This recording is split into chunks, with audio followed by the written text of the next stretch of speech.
Something.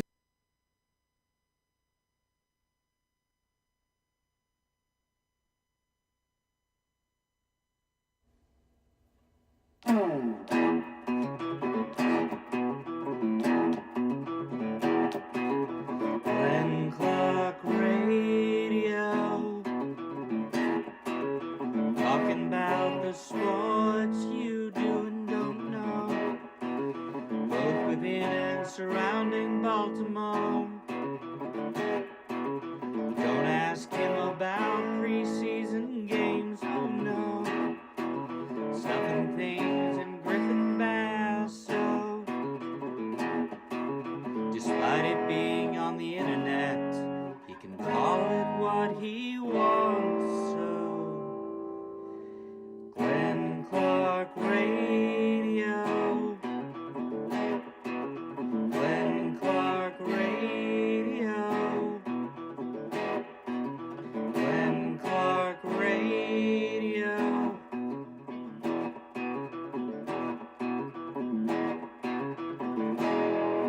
Duke sucks. Well, I know we can't stay very long today, so great to have Drew Forrester with us. First thing this morning in studio. Drew, I know it's been a lot going on this week. I know you're probably despondent about the Capitals. How you feeling, bud? Sorry, I has Mike muted. Unmute his mic. Would you unmute the man's mic?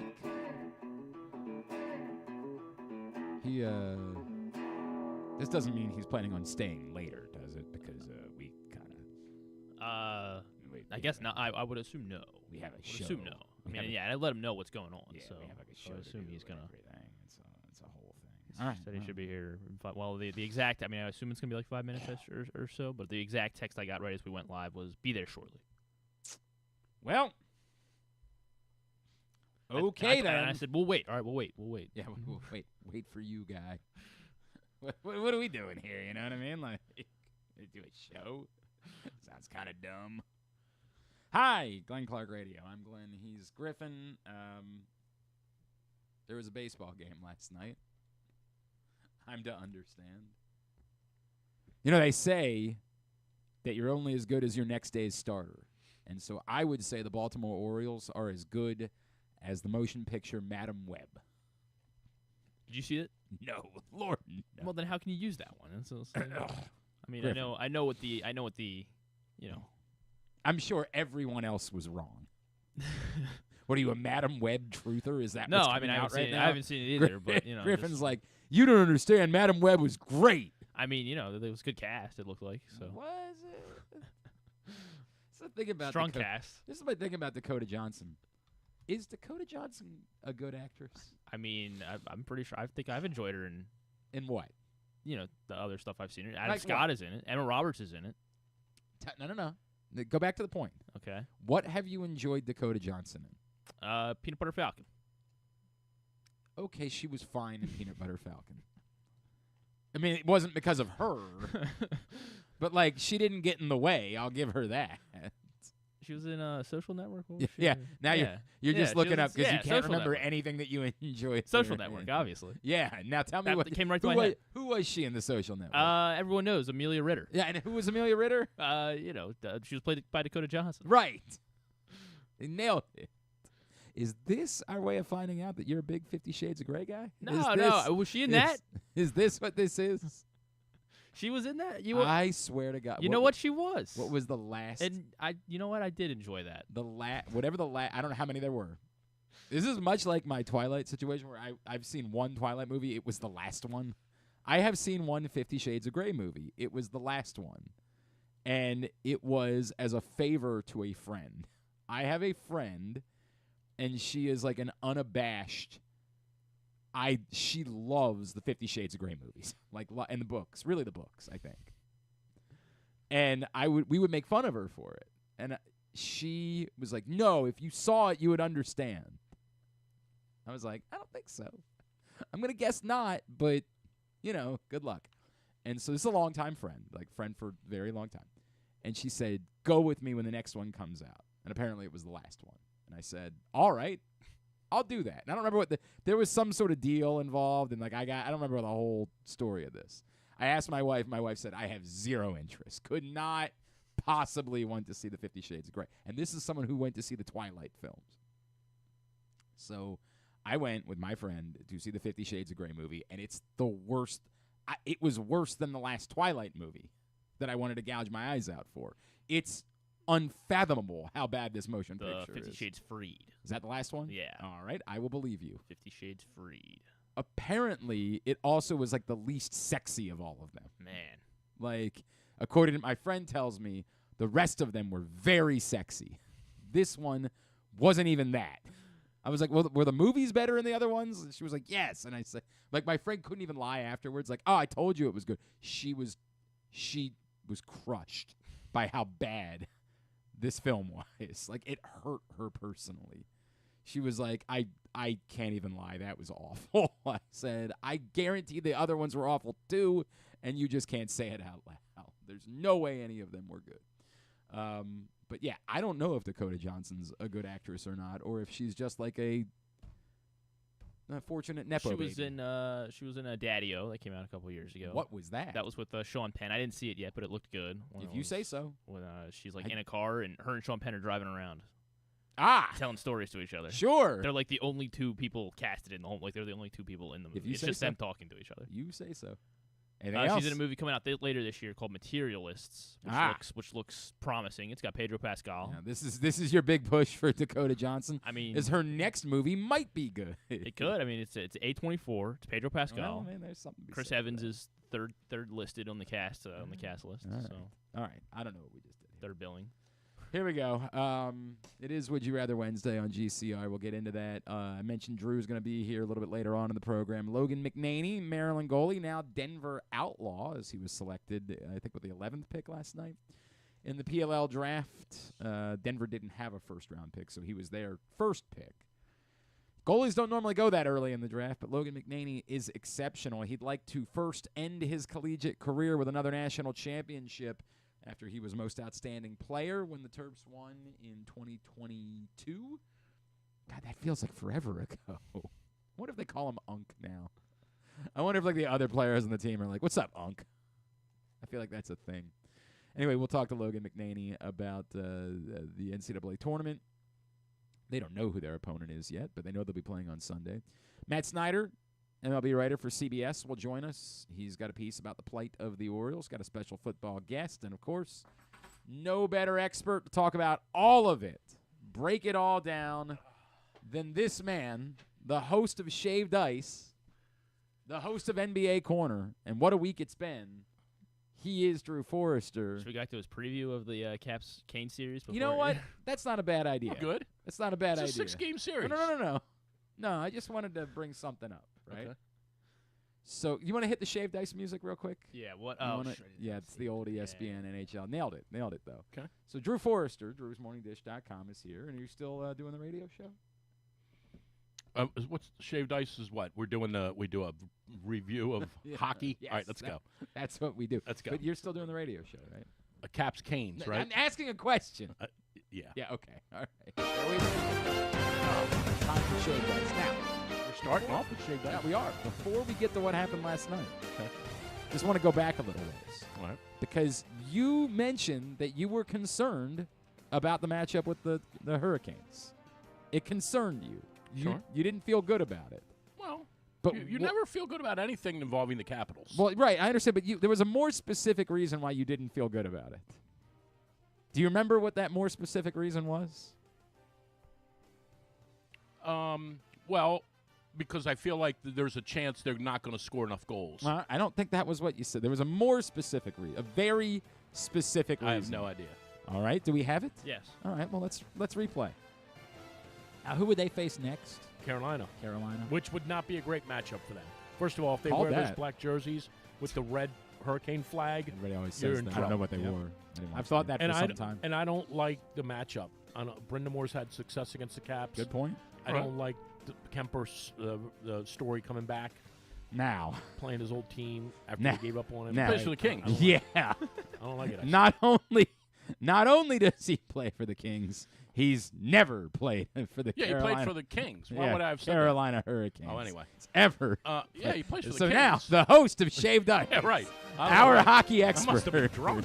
Drew Forrester. Your thoughts? Weird. Yeah, it was weird. I'm Now, to be fair, Lord knows I wouldn't have been able to tell you were wrong. Yeah, I don't even know why I said that. Look, I still think they're going to win the series, but this is what they do. They go through these little periods of offensive funk where they don't score any goal. They were bad last night. I mean, forget it's playoff hockey. Anything can happen. They were bad. They were very fortunate to not get blown out. I mean, they were very fortunate to not lose 4-1 or 5-1.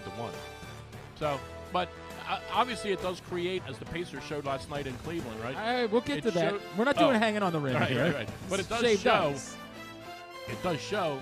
Now you got to win game 2. If they go down 2-0, you know they're in trouble. But they also went down 2-0 against Columbus in 2018 and came back to win that series. Great point. Everyone knows that. Right.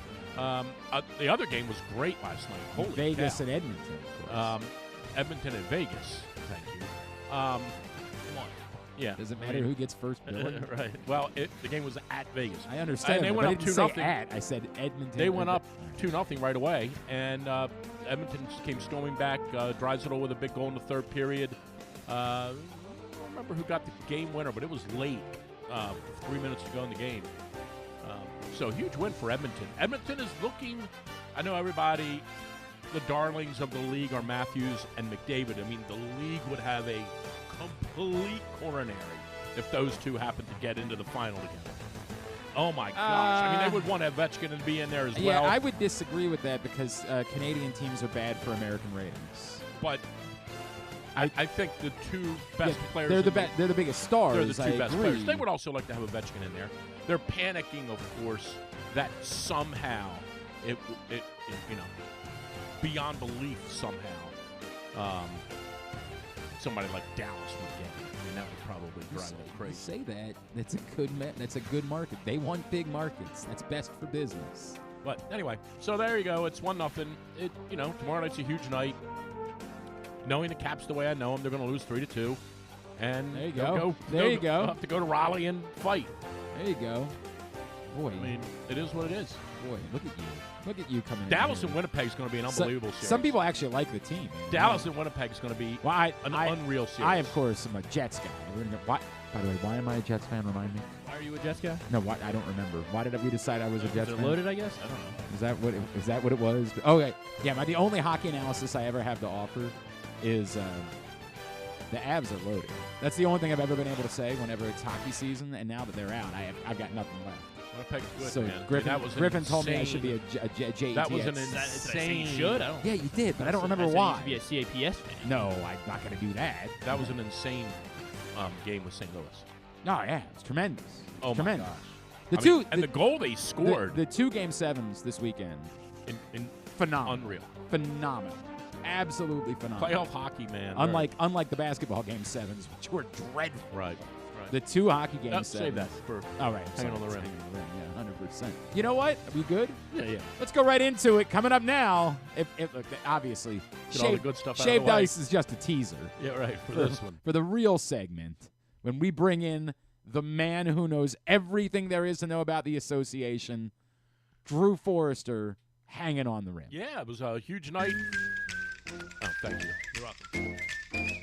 Huge night for both of the road teams last night as the Pacers and Cavaliers. Both they hit the over, and the Pacers were your winner on the money line on a last-second shot by Halliburton, as he gets the big three-pointer there to down the Cavaliers. And all of a sudden, don't look now, but both number 1 seeds are in trouble, albeit only one game for Oklahoma City. Cavaliers down 2-0, heading back to Indiana. Meanwhile, last night in the Western Conference, a concerning injury for Steph Curry, but the Golden State Warriors. Golden State Warriors prevail there. To be fair, without Steph Curry, I thought they were the Wizards. Yeah, right. But then, but they beat.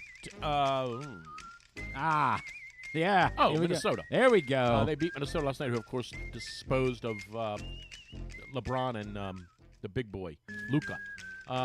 He's a very, very good player, too. He's a Canadian. I don't know if you heard. He's Canadian. Did you hear? He's Canadian? Did you hear? Now, I know the president's going to say he had stopped that specific train of thought about Canadian hockey players and was just moving on to hockey players in general. But it sounded like he thought Ovechkin was a Canadian. That's pretty funny. I don't think he... That's pretty funny. He is going to get out of it by saying, I had stopped that stream. I had stopped that stream of thought. Right. Yeah. Because I mentioned that Gretzky was a Canadian. Right. Right. And the Capitals have a great player, too. They do. Correct. He is just great. broke the record. No doubt. No doubt. Big, tough guy. Big tough guy. Big, tough cookie. Yeah. Tom Wilson. You know, a lot of people are saying this. It definitely sounded to me like he thought Ovechkin was Canadian. But who am I to pile on? Just let CNN do that. Tough times, let the witch hunt continue over there on CNN There you with go. what's her name at 8 o'clock, whatever her name is. Wait, what is this hanging on the rim, by the way? Sorry. No. Van Jones is insane. Now you sound like He's the actually the only one on the network what that's got the a brain. Hell just happened to hanging on the rim? He brought up Van Jones. No, I that's was saying Bobani Jones because Bobani Oh, Jones well, I went on thought you CNN. said Van Jones. I couldn't hear. I'm here for my basketball I analysis. actually like Van Jones. I actually do. Erin Burnett is the crazy one at 8 o'clock. Doing? She is totally What out of her mind. happened here? Anyway, I just wanted to talk about Pat Spencer. Orioles lose 9-1 last What? night. I mean, if we're going to go off the rails, Yeah. let's just go off the You gonna rails. talk about Pat Spencer or not? What did he do? What do you mean? What did he do? Got in the game. That didn't even get in the oh. game. He was great. I have no idea. What do you think I am, an expert at basketball? That's why you're the host of Hanging on the Rim. I just bet on it. Pat Spencer with 11 huge minutes off the bench after Steph Curry got hurt. Oh. Pat Spencer Who knew? playing the role of hero Who knew? for the Warriors in a Game 1 road if Curry's win. out, they're in trouble. But yeah, if Curry's out, they can't win anything. Like I get it. Their defense is They won last night. Yeah, I guess. because the Timberwolves didn't play in the first half. Yeah. I've never seen Well, it. the They thing didn't about that, play. 30 points. Here's the thing about it too is it gives the coaching staff now it gives Steve Kerr a chance to go to Steph Curry today and say, "How's your hamstring? Yeah. Is it light, mild, or strong, Curry?" That's spend all your resources on that one. I hope you didn't put all the eggs in that basket. I hope you maybe is spread it them out a light? little bit. Mild or strong? I got Curry. Right, Curry. I get it. Get it. You think they rest him for Game 2 now that Yes. they won Game 1? Sure. They just say, no matter what, no way, you're not playing. We'll see you when we get back I mean, to it San depends Francisco. on it depends on the severity of it. But why would you play him? Speaking of depends, how's the president doing? Oh, he's doing great. He's hanging in there, lowering prices daily. That's right. I've noticed that when I went to the baseball game the other You day. seen the gas prices? You know what? I have. Yeah. Well, I have. thank him. I also saw how noticed much it cost me to get a feed my family of 4 at the baseball game. Well, you blame it on the baseball team. Yeah, I'm sure.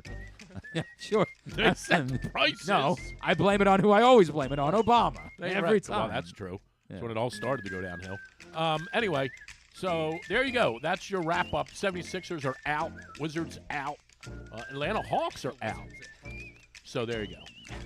That's all you've got for hanging on the rim. I want to get to the important That's all you've got for hanging on the rim. Who goes the Tyrese Halliburton thing was unbelievable last was night. incredible. It was unbelievable. Can you show his shot celebration, Drew? It was I mean, untrue. you think you can recreate that? No. I don't even remember what he did. What did he do? No, I he don't was even carrying his balls. Oh, is that what it was? Yeah, he was like, I mean, like this. yeah, needed some big ones in that spot. Needed some big ones. Hey, it wasn't a dunk, so that's good. Do you believe in the Knicks? I do. Actually. Really? I mean, they seem to have. I mean, they were pressed by Detroit and went up there and won in Game 6 there with another late shot. Like, Right. I do believe in them a little bit. Okay, now you called Thunder Celtics I as did. the NBA Finals, and Don't believe everyone. anything I say when it comes to hang on a second. basketball. You're the host of Hanging on the Rim. I know, but People all over the world I have no idea. take that prediction and go immediately and put No. American dollars Well, on that's your dumb fault. it. No. That you're the expert. You're the guy. Are you standing? Might I remind you? Yeah. Are you standing by? Yeah. Mhm. Despite them both losing Game Yes. 1 at home. Oh, yeah. Still Thunder Celtics. No team has won a home game in round 2 yet in the NBA. Still Thunder Celtics. All right. Now, of course, before we wrap up Hanging on the Rim, this is going to be an emotional moment. We've been waiting on this for a long time, and a very important figure announced his retirement last week. And Drew has loved this person for a long time. Oh. Emotional Speaking of ass clowns. Emotional montage. Do you have it ready for Drew to celebrate the career of Greg Popovich? Oh, my gosh. Do you have that? I Did don't you have it put ready. together all of the highlights? Put it together. No, I don't have it right. You got it all ready? All the coattails he hung on? Coattails he hung on. Actually, I will say the one shining moment for him is when he admonished the crowd for booing Kawhi Leonard. I will say that was a pretty cool thing he did there that night. Pull up the do me a favor. See if you can find Greg Popovich with Craig Sager's son. Oh, Because everything turned for me. Oh, I was a no Greg doubt. I was a Greg Popovich hater. Okay. I hated part of it was because of what he was doing during the halftime interviews and it was way over the it was so over the top that Right. it was embarrassing. right. And then also, I just hated the style of the Spurs when they're in their. I hated that they wanted to win 74-73. It was unwatchable basketball, and so it drove me insane. So I was inclined to hate Greg Popovich, Turn and that he was music off now. It's driving he was me a pompous a-hole. Right. And so I was a Greg Popovich, and plus I was a Suns fan, right? So I was Oh, never, right. how am I going to like Greg Popovich? Right, sure. Every It's like liking Aaron Boone. yeah, everything turned for me the moment he did the Although interview. we might take Aaron Boone at this point. I take Or any- Brett Boone. Take both of them. Are they both Pat Boone. available? What about Right? Pat Boone. Debbie Boone. We can just do the Boone game if you want to do the Boone game. No doubt. I'll take Boone, North Carolina, as the manager of the Orioles at the moment. So everything turned for me. Craig Sager's dealing with what was it? Leukemia? What was Craig Sager's cancer? Yeah, I think so. And he's sidelined, and so TNT decides to do a wacky bit where they have his son, who is not a broadcaster, that's not what he does for a living, come and play the role of Craig Sager for a Spurs game. And this moment completely flipped everything for me about Greg Popovich. What a softy you are. Dude, I'm telling you, man. Part of it is I just love Craig Sager. Like, Craig Sager to me is part of the fabric of why I love basketball. Do you have it? Yes. All right. Here we go. Antonio, Coach. To Academy. You ready? Nice to see you, by the way. All right. Coach Sager, how you doing? Doing all right. Tie game's been three-quarter battle. How would you assess your team's performance so far? Decent, not very good in some ways, but Dallas has done a good job defensively. Then what do you need to do to pull away in the fourth quarter and close this one out? We need more stops. But great job, great questions from Craig Jr. Well, I talked to my dad to see if he had a question. He said, "Son, you're on your own. Is there anything you'd like to say?" Well, I got to tell you, you did a great job, but I'd rather have your dad standing here. That's what's great. We miss you. You've been an important part of all this for a long time, doing a great job. We want your Fanny back on the court, and I promise I'll be nice. Get back here. Good luck. Wonderful. Appreciate it, Coach. Everything about that. Like, it was just Yeah, so... most of those things are dreadful, but that was good. It was wonderful. Right. I mean, it was really wonderful, and that turned me on Greg Okay. Popovich entirely. Like, my personal opinion of Greg Popovich changed in that moment. He's fine. Whatever. It's fine, whatever. By the way, those are the two dumbest bobbleheads I've ever seen in my life. What do you mean? They're just dumb. Well, you can have one. That one? No, the one with the people with the G- swords. Good news. I've got one for you for $200. You're wrong, actually. They're stupid. No, Two- they're- 200 Put them in their baseball uniforms. They're baseball players. Probably the two $200. best bobbleheads By the way, I've ever he acquired. said swords. I don't know if you caught that. Well, what- He said I'm not going to waste my time with this guy. Whatever they are. I've never seen a Star Wars episode. an episode of the television program. No, Star I've never. Wars. I just I'm think like, what they're called. I'm like Jim Palmer with chicken wings. I've never seen You're 1 missing out. second. You should watch, of you should watch Star Wars. Andor. You know why I haven't seen 1 second of Star Wars? I'm not a nerd. You know what color underwear Jim Nance is wearing today? That doesn't make me a nerd. It makes me a fan. Well, I'm not really sure how that's People can't be different. fans of Star I got Wars. to be That's honest what, with you. I'm not Wednesday? really sure. It's Yeah. blue. Thank you. I thought that was the It's like a baby blue. on It's Wednesday. like a Carolina Tar Heels blue. Well, how about that? Yeah. How On about Wednesdays that? for Jim. All right. What do you want to do first? Do you want to do? Here's what I want to know, honestly. Yep. Let's do some real sports talk. All right. Who Why would we do makes that? their team's Hall of Fame first? Justin Tucker or Charlie Morton? Well, which team? Charlie Morton and the Morton Orioles. for the Orioles. Oh, and okay. Tucker for the Ravens. Who gets in their team's Hall of Fame I first? think Tucker would still have the leg up, but Careful. Is that the only thing left to discuss about this? No, there's lots of things to discuss about it. Okay. You're not. Please tell me you're not one of these lunatics who's upset about this statement the Ravens not made. at all. Okay. Not remotely. Thank No, God no, for that. No, not even a little bit. All right, we got that out of the way. These people are insane. Look, I would even go a step beyond that, which is if you're not understanding of why there are feelings of conflict within the Ravens fan base, then you're not human. Like, it's just easy. A lot of people are doing engagement farming, and this is the take society that we offer in. Like, I feel like it's low-hanging fruit, right? Like, the Ravens hate women. I get it. Look, and by the way, wait a second. They brought some of that on themselves, right? Like, understood, but they're the ones that effed up the Ray Rice thing. Like, they have to live with that. They screwed it up. Ray Rice kind of effed it up, I understand. He's definitely a major conspirator in this. I'm not trying to absolve him in any way. Right. But they screwed it up at every turn during that process. They have to live with that. That becomes part of the reputation then moving forward. That said, we all know what happened here. For legal reasons, they had to put out the statement that they put out. And they weren't even that effusive. I said this. I was on with Ryan Ripken yesterday. Like, pretending like, have you watched what the Ravens do when they move on from any of their other players? They put out video montages and all sorts of tributes on social media and their website. They didn't do any of that with Justin Tucker. They just put out a statement where they acknowledged that he had been a good kicker. That's it. That's all they did. In comparison, it's far less effusive because they know exactly why it is they did it. So for legal reasons, they said what they said. It was very clear based on what John said on Sunday that they started the PR campaign, and that's just the way that it goes. We all can understand that. The only things that are interesting now, I don't even think the Ring of Honor thing is interesting, truth be told. Okay. Because it couldn't happen for I would have thought you would have been doing jumping jacks over that. No. I don't think it's an interesting topic whatsoever. Because it's so far down the road that, like, why would we be talking about it now? Okay. Like, that. What is the earliest where that could be a consideration? A decade from now? No. Well, you're presupposing he's going to kick again still. I'm presupposing anything. When you're saying they would have to wait a decade to let everything simmer down. At the earliest. Oh, gotcha. Oh, okay. Like, at the earliest. They wouldn't put him in 5 years. Not a chance. Okay, gotcha. How could we go from here to 5 years from now, him being celebrated, and I can't. That's unfathomable. I got you. I didn't. Yeah. Frankly, I didn't think of that. At the earliest, it's a decade, and that's. I might push back on that a little bit, but okay. What would the roadmap be for it being less than a decade? I would say that if he does, if he doesn't kick this year, you could put him in 2031. How do you get over the fact that you're getting rid of him because you're very clearly getting rid of him because of the terrible things that he did? Okay, but what's the difference between 5 years and 10 years? In 10 years, he would have the opportunity to then prove restitution, to then truly show that he's a different human being, to have a second act in his life. But even if he already has had a second act, if the story that has been published is accurate, he had a second act. But without restitution, it's not a second act.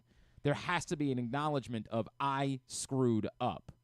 He's not. Oh, you're saying he's got to come out and say I wasn't telling the truth. Yes. In 2025. When you continue to fight against it, when your public is I didn't do these. Well, what things, if he doesn't ever do that? Then he's never going in the Ring of Honor. There's no path for that. Wow. There's never going to be a path for. So you're saying that he can't get in unless I would even go a step beyond that. If he never acknowledges it, how does he ever bridge the relationship with the Ravens? If he continues to suggest that he never did anything wrong and the Ravens got rid of him because of the things that he did wrong, how does that relationship get repaired?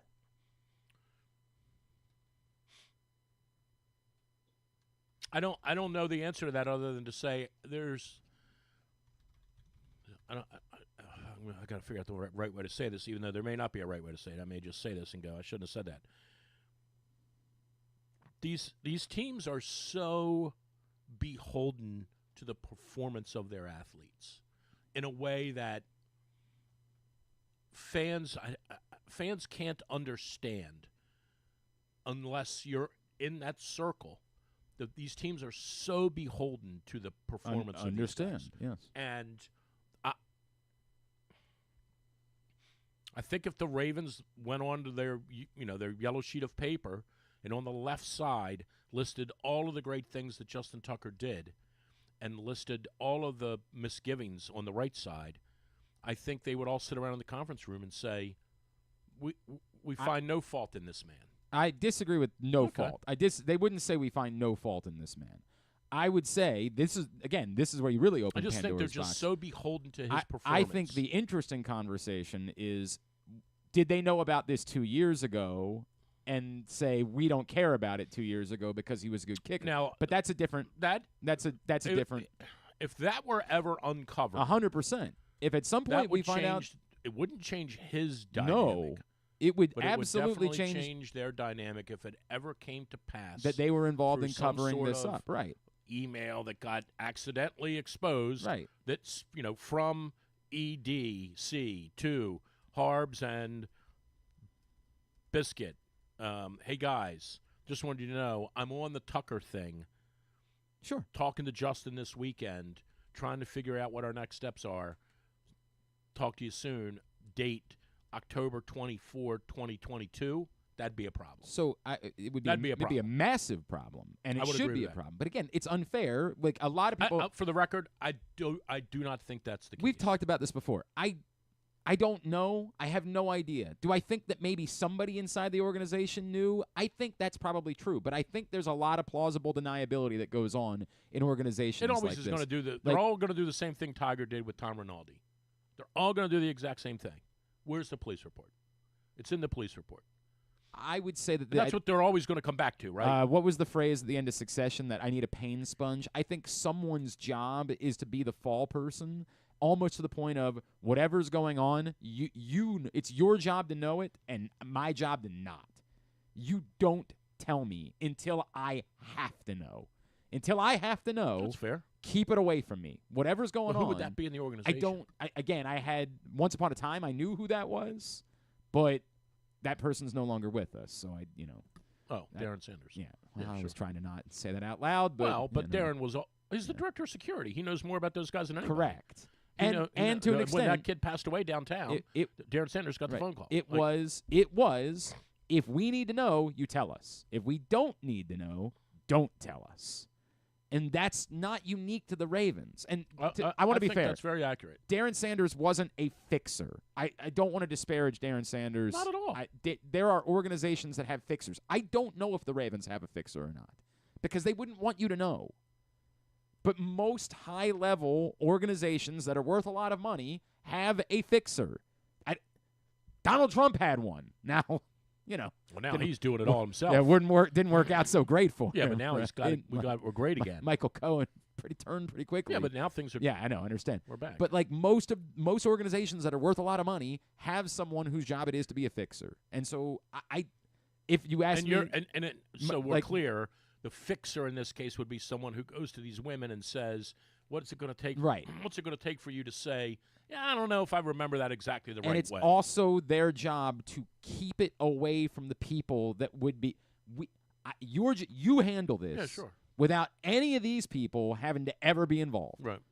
So that we never have to have them go on. Again, we're talking about this. It sounds like I'm talking about a movie. Yeah, but let's go back to the real issue. Right. At the end of the day, is your contention is he has to acknowledge that he did I'm it. saying if it's very clear they released him for his actions.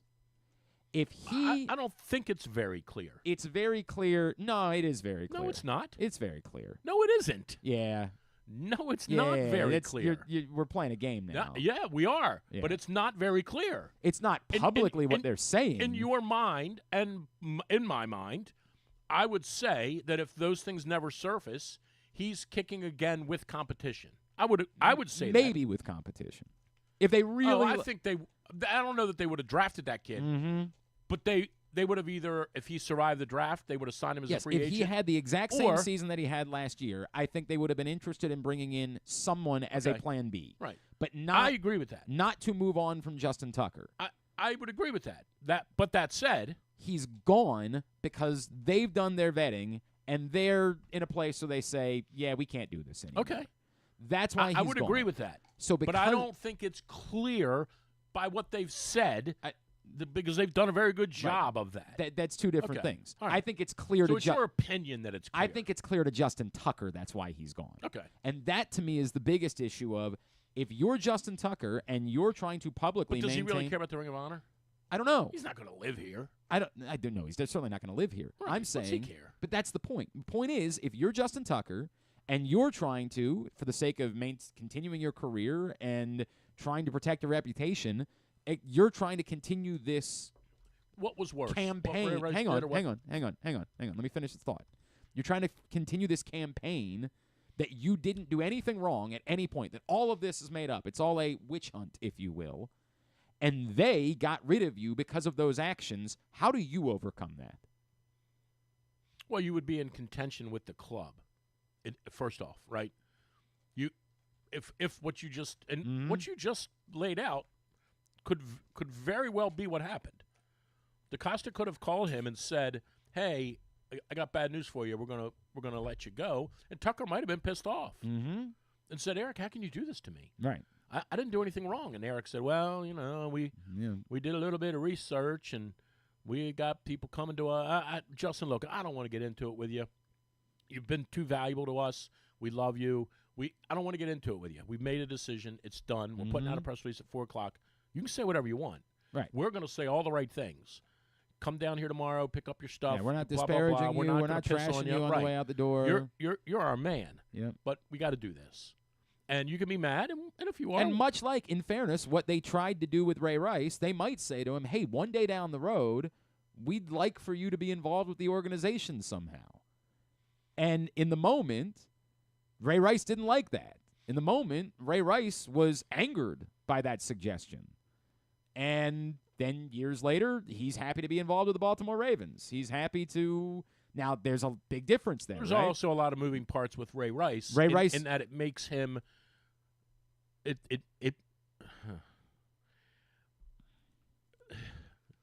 His role in the community is different than Justin Tucker's for a variety of reasons. And he, in fairness to him, he's done a very good job of embracing that role. But he stayed here. He's his role in the community, the way that African Americans in this community can look up to him, kids particularly who he works with.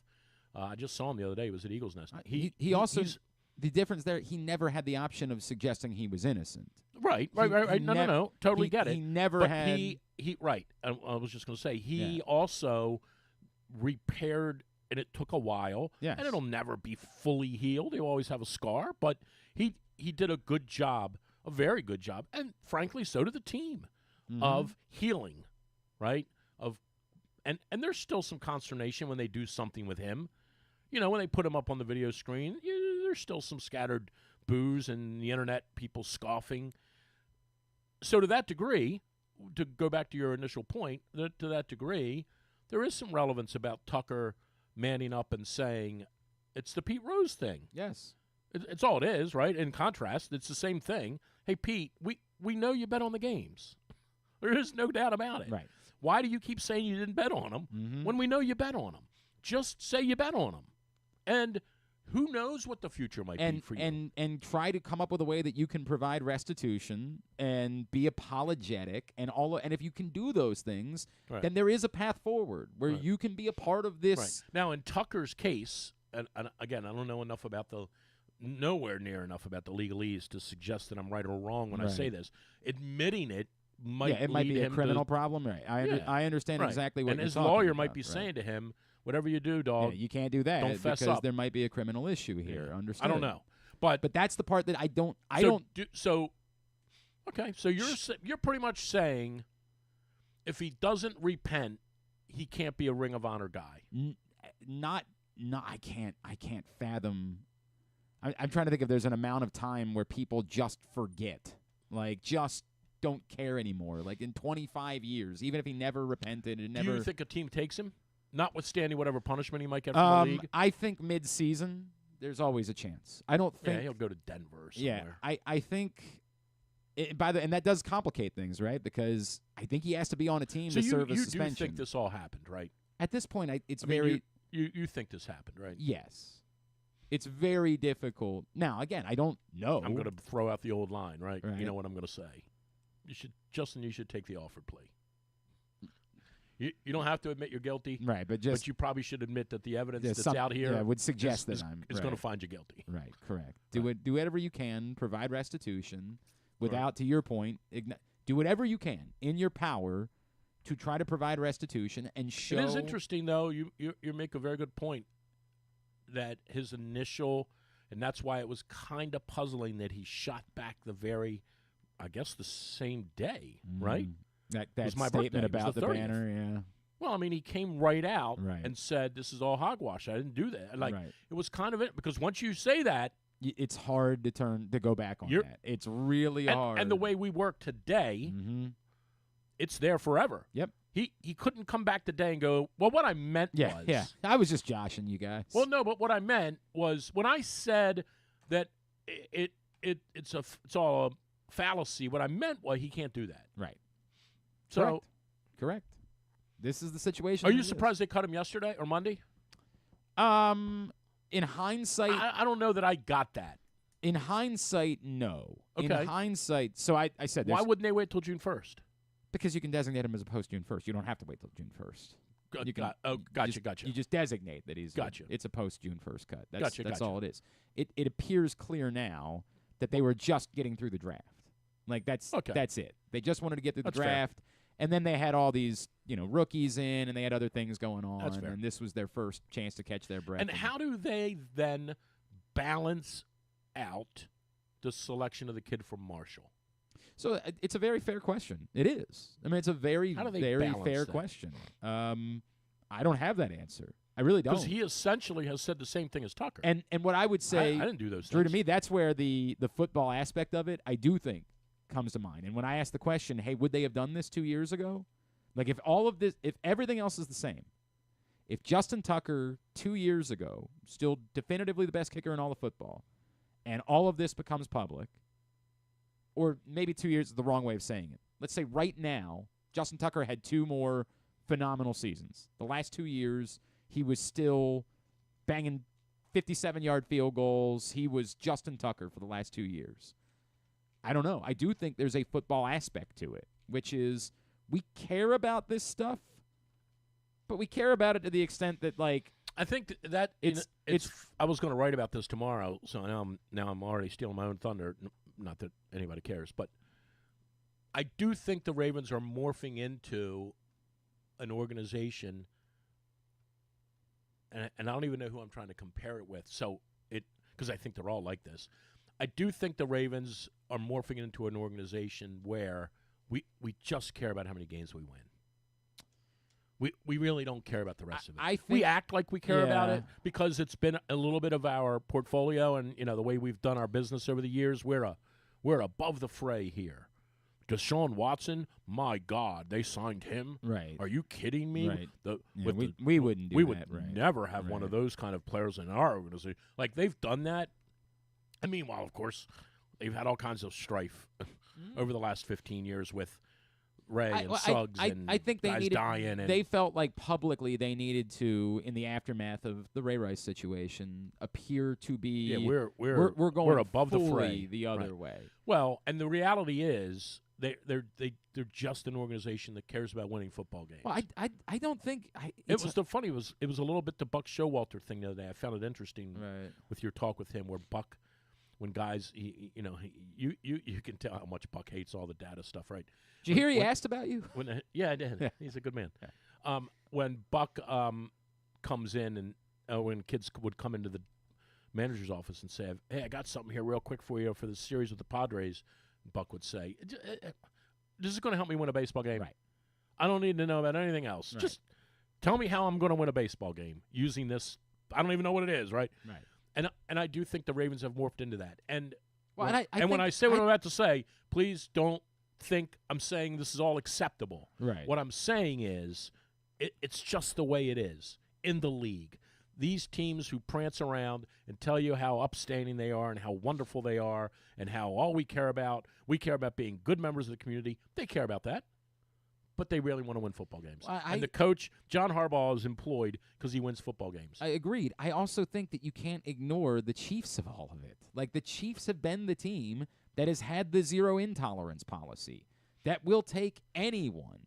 And I do think that watching. I guess that's my point. Like, I think the uniqueness, the specific nature of that's what the you're Cowboys up would take Sirhan if he could play. Maybe, but the Chiefs are the team that you have to overcome. You have to overcome they take them, anybody. And they will take anyone. Right.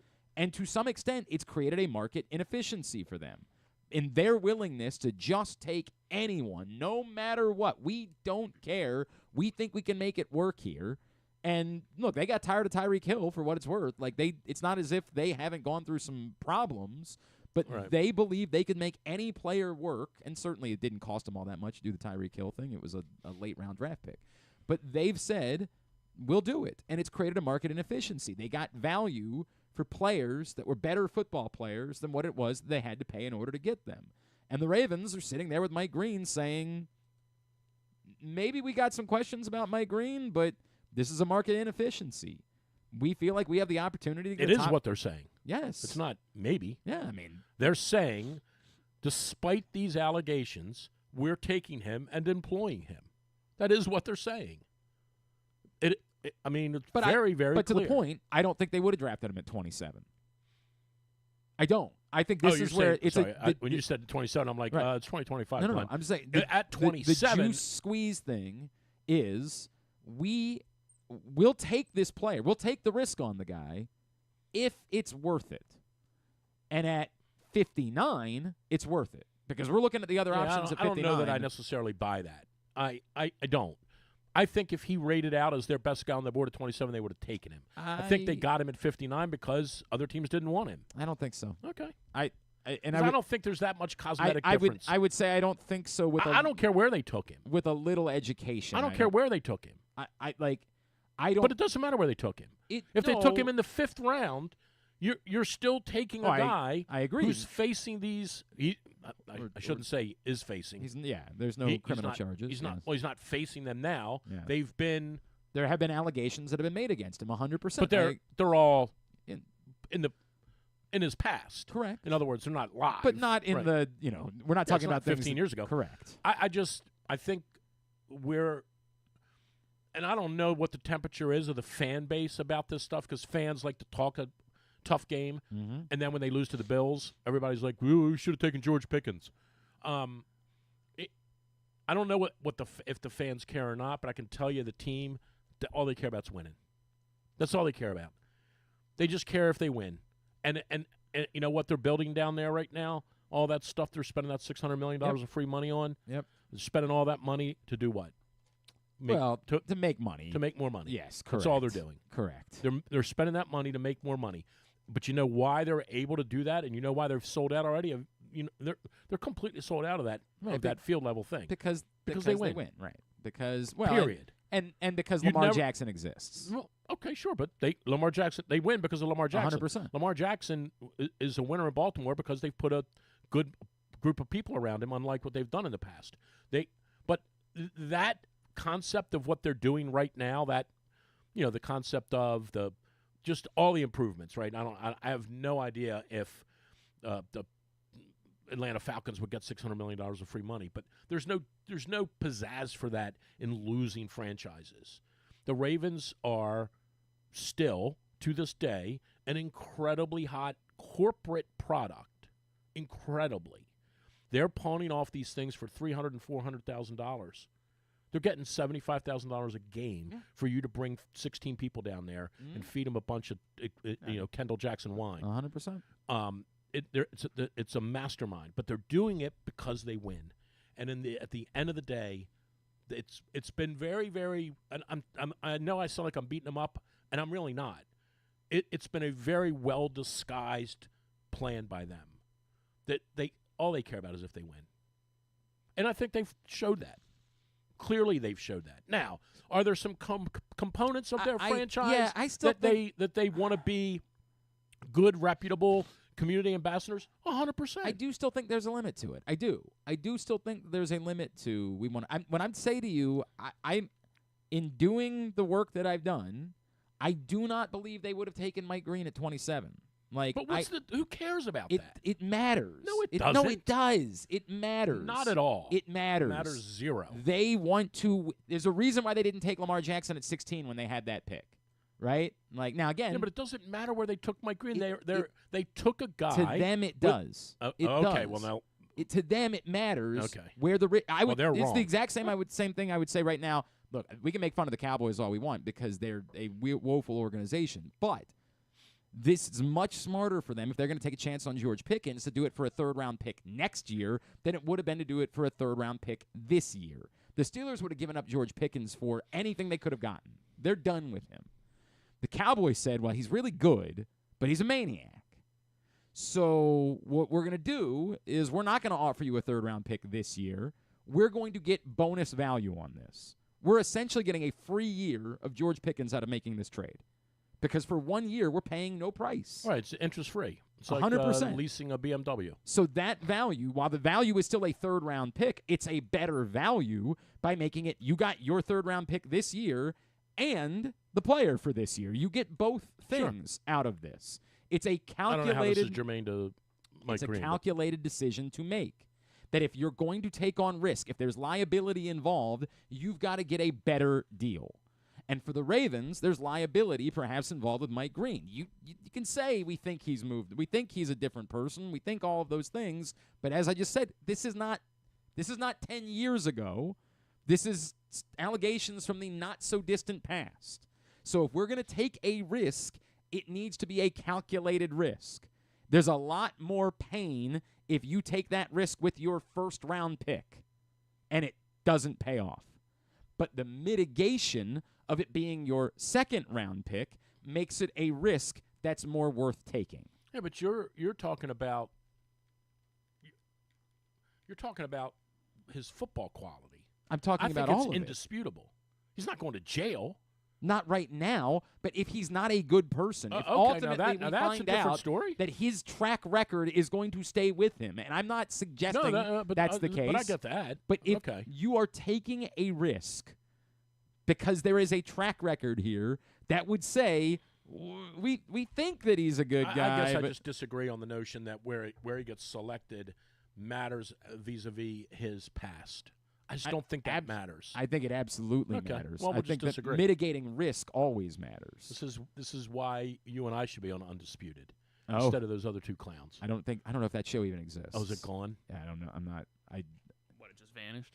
I'm what pretty there? sure they don't do that show because Shannon Well, Sharp how's Skip certainly Bayless isn't. making a living? I don't know. Poor guy. Yeah, I hope right. he's not homeless. Yeah, I'm sure he's gonna Come be to okay. IHM and get some food from me. You didn't see the Jim Baker thing, did you? Who's Jim? Oh my God, Jim Baker. The Jim Baker. The Jim yes, Baker. the Jim Baker. I didn't even know he's still alive. This video is going around making the rounds. Okay. Jim Baker needs 1,000 people. Please tell me you've been following, by the way, the Toronto hockey broadcaster guy. No, I don't know anything about him. How do we watch the Bissonnette. Canada broadcast? You haven't been watching Bissonnette. the Bissonnette. Okay, yeah. Oh, is that who it is, Paul Bissonnette? Have you not watched the stuff on Twitter? Not really, no. Oh, my. But I know Should Paul play him. Bissonnette. I know him. So do you know about his lifestyle? I know some of the, yes. He's a very outspoken user of marijuana. Yeah. He just gets absolutely roasted and makes these videos, and he hates the Kachuk brothers. Okay. You got to go down the rabbit hole to watch them. They are, and now TNT, or is it TBS, whichever one of the networks he's on to do the TNT to do the post game stuff. They're now egging him on. Oh, sure, because it's going viral. Yes, it gets and you a lot of like, attention. 100%. Paul, whatever you do, right. Get on TV tonight and blast Brad. He hates Brad Marchand from the Panthers. He has been absolutely annihilating these guys, and last night was epic because obviously Toronto won the first game of the series. So anyway, go ahead with your Jim Baker. Jim Baker needs he needs 1,000 people to donate $1,000 each to save his ministry. Quote, if they foreclose on this ministry, they will take my house too, so I'll be on the street, unquote. So you better help that guy out, Drew. You better dig into your pocket. How is $100,000 going to keep him alive? No. Do that math again. 1,000 people, $1,000 each. Oh, so that's $1 million. That's $1 million. He just needs $1 million. Just needs $1 million. And if he so doesn't, close. if he doesn't get that $1 million, they're going to take his house too. So he's going to be on the street. That's not right. 1,000 people. 1,000 people times $1,000 No. is $100,000. No, 1,000 people No, times 10 would be six $10,000. zeros. 1,000 people times 100 Oh, would be yeah, you're right. $100,000. You're right. You're right. 1,000 people times 1,000 No, you're right. is $1 million. You're right. No, you're right. English was my specialty. That was what you were doing. Back there at Glen Burnie. Back there at Glen Burnie there on. But yeah, you better get on that. You know what I would tell you, Jim? How dare. Buy a tent. Yeah, might be time. You better Hey, get on did you that. bet on the Take Pope Save that thing? poor guy. Oh, no, did they pick one? Did you bet on it? What's that? Have you bet on it? No, I haven't bet Oh, on How it. do you bet on the Pope? No, You haven't go bet anywhere, the bet on Pope. Pope. I'm taking the 100%. Philippines guy. The Philippines guy, that's your guy? Is that your How do preference? How do Is I that take the just- American Pope? He's like, you can, but you're going to lose your money. Is that the guy that you want or the guy that you think? I think he's the one that they're saying is the close. Let's do it at 20/80 scale, right? Like, Well, they're looking how's his arm? You're right. They're looking for someone a little less conservative than the last one. A little. I mean, a little less liberal I than was the going to last say, one. I didn't think the last one was very Sorry, a little conservative. less liberal than the last one, but less openly conservative than they want to show. Okay. So this guy will, somewhere you sneak you think in, in between those two. and then things wink, somewhere. wink, they're going to say, we can't be quite as crazy as the last one. Yeah. Yeah. You're going after him now. Well, You're- no, that's what they're going to say Oh, to okay. him. All right. We can't be quite as I got it. quite like the last one. We got to toughen up a little. And he's So going to it's- say, okay. you're saying it's not going to be Trump? Because I It- saw this picture. Well, that was a joke. I got the sense that I don't know where they thought. I don't know who or where they for as much as look. A lot of things he does. A, he deserves to get beat up for, and B, he doesn't deserve to get beat up for. There's there's plenty of stuff that goes on with him that it everybody just piles on. This was a huge, but this was a huge blunder. Like what were they trying? this is the one. Who was behind This is that? where the line is. No, We not- found it. But who This was is the one. behind that? At least we hit it. All right, I got. Okay, I got. That was dumb. The hat didn't We even booked- fit him. You said you had to get out of here at 11, so we booked the I'm show. staying around for a while. Well, that's the thing. We booked the show. We have guests. Yeah, coming you up. should. I got to go. I'm aggravated with your Mike Green thing. So What about my Mike Green thing? Are you mad about? He thinks they should have took him. They should have Are- traded up in the Are top you 10 doing? today. You're doing the golf show on Sunday. yeah, I think so. Tune When in are we to- gonna know? Tune in and find We'll know out. at 4 o'clock. Tune in at 4 o'clock on Sunday. Something's going to be on the air, I think. It might be the golf show. You never I'm know. excited about this next 2 weeks. Wow. Just these are two big tournaments. The one up in Philly Cricket Club, and then the PGA Championship. which for some reason they do in May. Nobody knows. Yeah, we didn't even talk about the freaking tell the guy at 11 o'clock we'll call back We're later. not gonna not gonna do that. The Preakness is ruined, right? Yeah, I mean it sucks. It's sucks. ruined. It sucks. Just be honest. Are you saying it's ruined eternally? Like this is just gonna No, keep I'm happening, saying that or I think this might be one of their halcyon moments for them. well, Like they've been trying to move the date. This is not. You need to move the date. The Preakness has wanted to move the date. It needs to be moved. They've wanted that for some time. The problem is you're altering history when you do it, and so the sport pushes back on you. And the people within the sport are just pissed off at the owners of the horse and say, dude, Well, the easiest thing to do, instead of moving two of them, is to just move one and go Derby, Belmont, Preakness at the end of June. but the Preakness doesn't want to run in the throes of that heat. Like, they don't want to do that either. They're not looking for that. This is all part of the problem here. Like, they've been through every Well, then layer the of Belmont this. doesn't want to run the heat of the. That's the issue, right? Like, you keep The race coming up- is wrecked. If you by that you mean that It was a this hell of a is horse just, race, by the way. It was a the great other horse day. race. Oh my gosh! That this is just going to keep happening. That this is going to become every second or third year. There's going to be a Derby winner that doesn't run. You might be right because of the sheer amount of money that's involved with the owners of these horses that they just don't give a. There is. I think this could have honestly been and I forget who they were. It was Affirmed and Aladar. Yeah. I think this could have been an Affirmed and Aladar between setup. between him and journalism. I really yeah. do. Yeah. I think you could have had something epic. Yep. Where this horse might have won the next one by a But nose. you're asking the Saudi oil money to give a rat's ass. Yeah, well, they already about wrecked this. golf, so no Yeah, wonder. That's where you are. All right. Anything else? I don't know. Thank Now you. you've pissed me off. I came in here in a good mood. What the hell? I don't know. Just the whole thing with you and your anti-Trump stuff drives me crazy. Have some respect for the That's office. a great point. That's a great point. All right. When we come back in, Logan McNaney, How Maryland. the Orioles doing? Whatever. Maryland Lacrosse goalie is going to join us next. They open up the NCAA tournament on Sunday. Yeah, they're It's losing. Glenn Clark Radio. Something big is coming to Maryland, but it's more than what you think. Because this year, it's more than a race. It's the Preakness Festival 150. And if there's one event you don't want to miss, it's the Magic of Maryland music celebration with DJ D-Nice, Club Quarantine 5 Live, BSO alongside conductor Igmar Thomas, special performances by Deborah Cox, Jadakiss, Too Short, and more. Tickets are limited. Find them and see all other events free and ticketed at PreaknessFestival.com.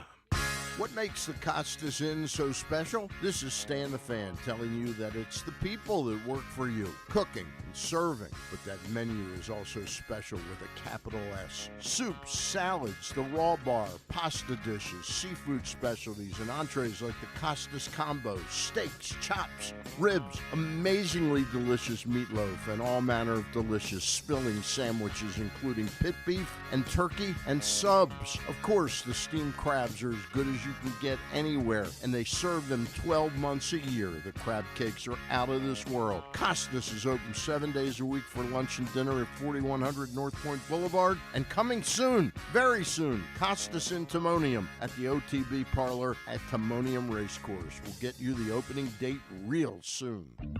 Make the most out of every day in your Toyota RAV4. Available in hybrid or gas-only models. A RAV4 can get you where you want to go in style. Check out buyatoyota.com for deals on new RAV4s from your local Toyota dealer today. The latest edition of Press Box is available now, and on the cover, Luke Jackson looks at the long road back from Tommy John surgery for Orioles closer Felix Bautista, as well as Kyle Bradish and Tyler Wells. Also inside, we learn more about new Maryland basketball coach Buzz Williams from the players who have played for him at other stops. Plus, evaluators around baseball chime in on Orioles' top prospect Samuel Basayo. Press Box is available for free at over 500 locations throughout the region, including 60 Royal Farm stores. Or you can read the entire issue online at PressBoxOnline.com, where you can also find great betting advice and the best daily coverage of the Orioles, Ravens, and Terps. Need a trophy or award that's as unique as the achievement? Look no further than Crown Trophy. With locations in Owings Mills and Gaithersburg, they specialize in custom trophies, plaques, and medals for any occasion. From sports and academic awards to employee recognition and corporate gifts, visit crowntrophy.com today and let them help you create a lasting memory for your school, team, or business. Crown Trophy is a proud supporter of the Maryland Public Secondary Schools Athletic Association. crowntrophy.com. One of the things that's definitely wrong with this country is that this dude still has a job somehow, some way. Glenn Clark.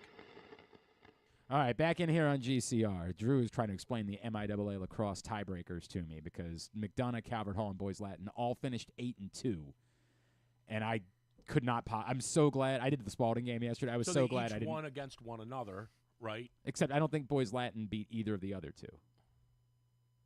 I don't think. Wow. Okay. I think Boys Latin they beat Spalding. Huh. Yeah. But I don't think they beat either of the other two. Okay. Yeah, dude, it's complicated. I was so glad as I was doing the broadcast. I'm like, I don't know. I just don't know. And I'm glad I don't. I don't have to. It's very complicated. Thank God Spalding won, and so I didn't have to worry about sort of sorting that out. All right. So you guys, you're good. You're going to be the 1 seed? We are. Next Tuesday. Where's the tournament? At Undercover Maryland. Well, the first playoff match is at Undercover Maryland. Okay. And if you win there, you go to Caves Valley on Saturday for the final. So. And how many teams are involved with this? 4. Okay, Top so 4. it's a match race. It's us versus Loyola next Tuesday. All right. Spalding at home against Mount St. Joe. All right. I don't know what day they're playing next week. Could have found all of this out by going to countysports.zone, proudly sponsored by your local Toyota dealer at buyatoyota.com. All right, I got to talk to Logan McNaney. Are you sticking around? No. Okay. No, not at all. What are you Get out of here. I got to go. Drew Forrester. Did Army not get in the They missed the tournament, yes. Yeah. Is there an uproar over that? A little bit, but Okay. mild. I mean, it's tough to Patriot League. Okay, but in fairness, I understand it's a they were really military good. institution. Thank you. Great point. Joining us now here on GCR, he's Put him getting in. ready. Put He's Army getting in. ready for the NCAA tournament this Sunday. Terrible. Heard his name called last night in the PLL draft. He's headed out to play for the Denver Outlaws. He is already a national champion. Would like to finish his career with another. Maryland goalie Logan McNaney is with us here on GCR. Logan, it's Glenn. It's great to chat with you, man. Thank you so much for taking the time for us this morning. Yeah. Glenn, thanks for having me on here. pretty cool show. So excited to be on here. Yeah, I don't know about any of that. Things get a little nuts around here. Also, unfortunately, Yeah, that's okay. That's fine. You know, we're fans right now, but as you might see behind my partner Griffin, we are whip snakes guys around here. So like, we're gonna have to have a divorce in in a month. Like, it's just gonna be sad. I'm with you for the next month. Yeah, right. Let's have a hell of a ride though for the next month. Yeah, that's all that matters right now. Right. Hey Logan, you know, it's crazy to think, right? Like, I'm sure that first year, everything that you accomplished, like, man, you know, maybe we win 4 of these before it's all said and done. What does it mean to you now, realizing like this is the end of the line? This is the last chance to get another one. How real does that become as you get into the NCAA tournament? Yeah, it's been a long time coming. Obviously been through a lot of things, whether that's injuries, COVID, you know, just kind of taking a step back and reflecting on my time here. You know, all the guys that I played with, the coaches and everything like that. Kind of want to send it off in the right way with a great group of guys. And obviously winning a national championship is great. But other guys haven't experienced that, and I want other guys to experience that. You know, what does it take, right? Like, you know, obviously, you know what it took for you guys to get back to the title game a year ago. And, you know, this year you've had the highs, and then there have been moments where, you know, this team hasn't played its best lacrosse. What does it take to be able to do this, to win 4 games over the stretch of 3 weeks? I think the biggest thing is sticking together. We're a very close-knit group. And years prior, we've had really close groups. And even last year when we didn't have our best regular season, we got smoked in the Big Ten semifinals. We kind of took a step back and talked about some things. We fixed some things, adjusted, but we all stuck together through it all. And we obviously made that run. But I think the biggest thing is the love we have for each other, and, you know, wanting to see the joy on each other's faces. And that kind of strives us to keep getting better and, you know, play our butts off every weekend. You have had any number of amazing moments during the course of your career, right? And I'm sure, you know, the team success is the stuff that matters the most to you. I understand that. But I think about, you know, the end of the Notre Dame game. I think about, like, scoring goal. Is there one in particular to you that, like, maybe we wouldn't know about, that wouldn't be at the top of our hit list, but, like, for some particular reason, it's a moment during the course of your Maryland career that really means a lot to you, or like a highlight that you love to go back and watch? Yeah, I mean, I think, you know, the Hopkins games are always awesome. You know, losing last year kind of sucked. We were going through some things, but every Hopkins game means a lot to our whole team and to the state in general. Obviously those are super cool, but I think for me, I think during COVID, in the Final Four semifinal game, we played Duke. Didn't really get talked much about, but I felt like our team played super well against them then, and I was playing well. I was seeing the ball really well, and I think, you know, moving the next year ahead in 22, that semifinal game against Princeton, I thought that was probably my best game I played, and I continued to do that into the championship game. And like that little stretch there during the 22 season in the playoffs, I thought I was seeing the ball really well, and that's something that's really stuck out to me as I look back on. The results would back that up, obviously. Yeah. They back that up. Logan McNaney from Maryland with us. They'll be in action Sunday, still awaiting an opponent. We'll find that out later on tonight. Logan, it's funny to hear you reference like the Maryland Hopkins thing, right? Because you're not a local kid, right? Like you're not from here. What has that meant to you, sort of being ingratiated, you know, the Hopkins stuff, even like the atmosphere? I did your guys' game at Loyola earlier this season, right? And like that atmosphere is just bonkers. It's insane. Yeah. What has it been like for you, sort of learning this culture and how significant it is to you, and what has being a part of that meant to you over these years? Yeah, well, I've spent a quarter of my life at this place at this point. So, you know, you kind of, once you get here your freshman year, you know, obviously like lacrosse, it's one of the biggest rivalries is Maryland Hopkins. But, you know, Maryland guys have a special place in their heart for this game. And when you get here, that's kind of one of the things that the older guys want us to understand is, you know, the records go out the window. It's between Baltimore and whatever, blah blah blah. And there's just a lot of pride in that rivalry, and everyone wants to, beat the crap out of each other. And I think with when COVID hit and we just played in conference, it kind of lost some of its jazz a little bit, which kind of it's unfortunate. But I think you want to beat your in-state rival, and I think that's a special thing to have that type of rivalry. And those are games you kind of live for and dream of those the states watching this game. And you have one side that wants Hopkins to win, one side that wants Maryland to win, and I think that's a pretty special place to be in. You wearing the number 1, right? Like, what has that meant to you this season? And I know you went through some adversity coming into the year and in the fall, right? Yeah. Like, is it more meaningful that you've been able to have the season that you've had because of everything that you went through leading up to the season? Yeah, I think, because last year coming back from the ACL, that was tough. I was starting grad school up. That was a really tough program, tough transition period. I had a couple cleanups during the fall. I actually had surgery on my thumb last summer, so I couldn't really do much in the summer. I was in a cast for a while. I got my knee cleaned up, so just those days of extra work with rehab and stuff, getting back into the swing of things and everything like that. I thought was kind of taught. I kind of learned some things about myself, and as you get older, things start to hurt more. You got to take care of your body. But I think I've just learned a lot about myself through those processes, and it's kind of worked out. What about the number 1, right? Like, what has that meant to you to wear that jersey? Yeah, I mean, I've been super honored to be able to wear that jersey.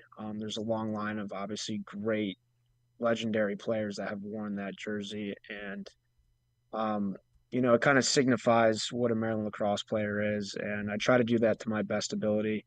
And I get kind of texts here and there from some of those guys and stuff like that, and their support has been great.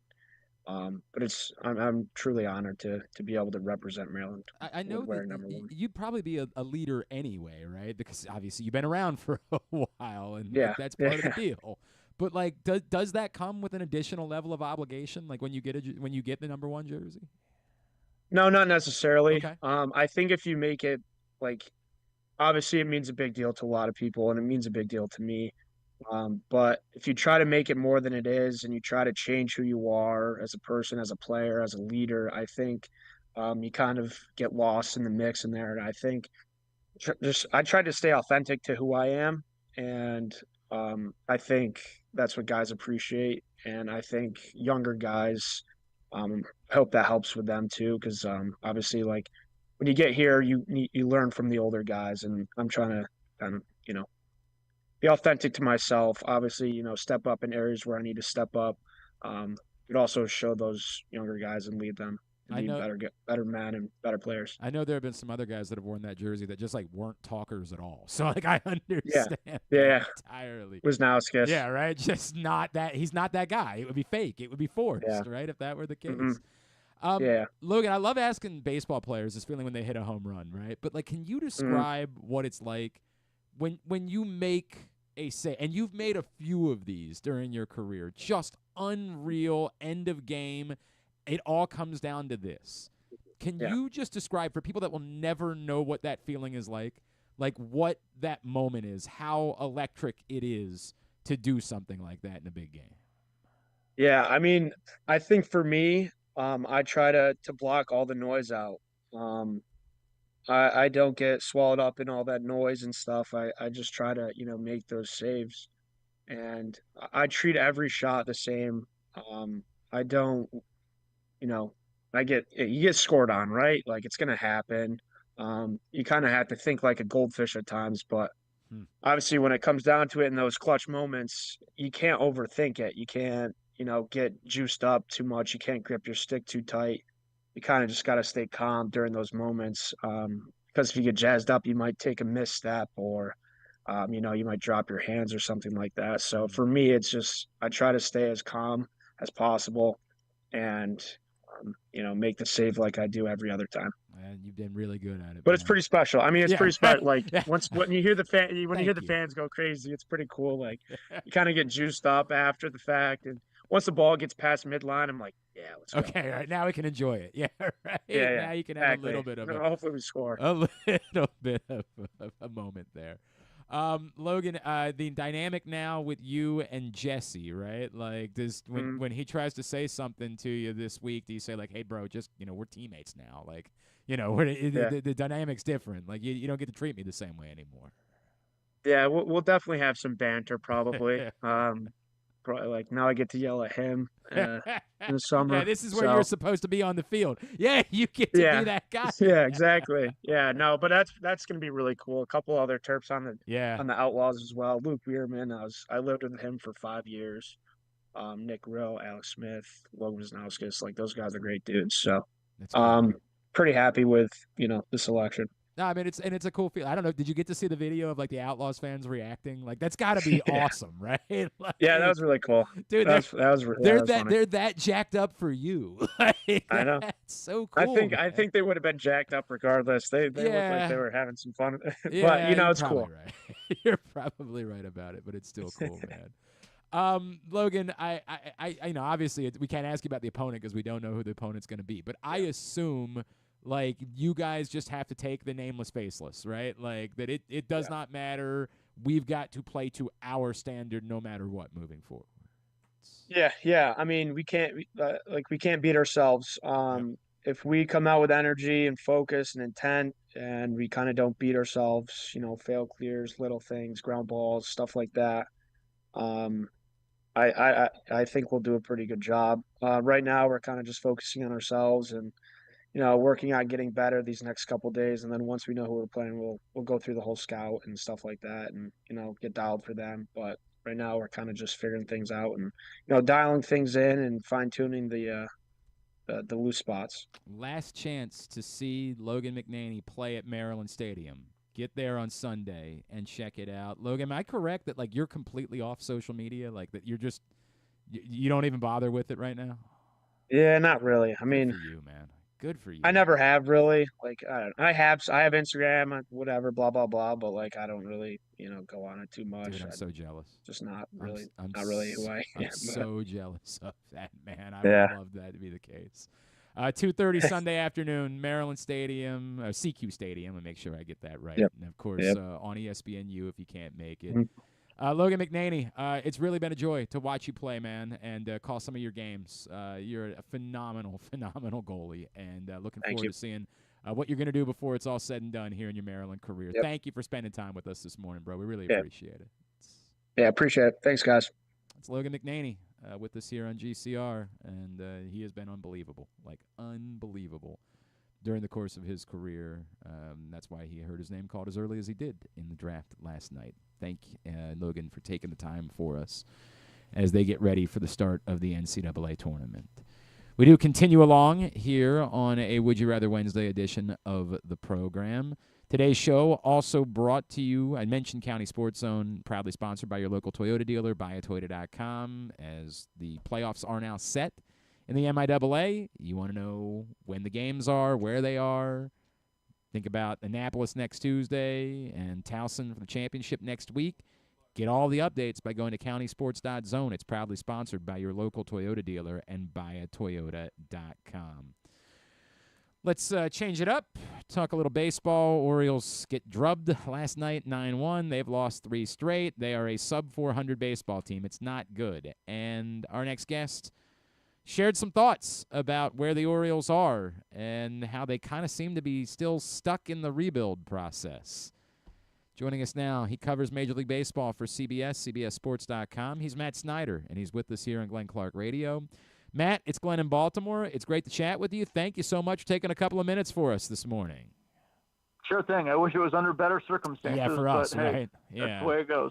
Matt, it's a very weird feeling, right? Because, like, we know I think it's more criminal because of what happened the last 2 years. Like, we saw this come to fruition, and then what? And like, again, once upon a time you would say, hey, but ownership wasn't going to allow you to do anything more than that, and you can sort of blame owner.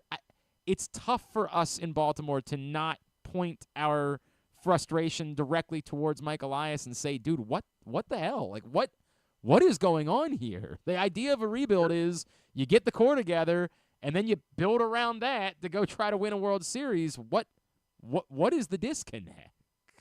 Yeah, there's a general vibe, first of all, that Elias just doesn't want to spend money. And that's funny because it's not his own. Right. And then that could be false, but I mean, at this point, it sure seems like that's kind of the case. Now the payroll is about in middle of the road in Major League Baseball, but the time to drop the hammer is after you win 101 games. And to Elias's credit, he did make the move for 1 year of Corbin Burns there, tried to push his chips to the center a little bit there. I would have liked to have seen a little bit more, but hey, he tried to do it there. There are bigger issues on this team than simply, hey, go out and spend more money.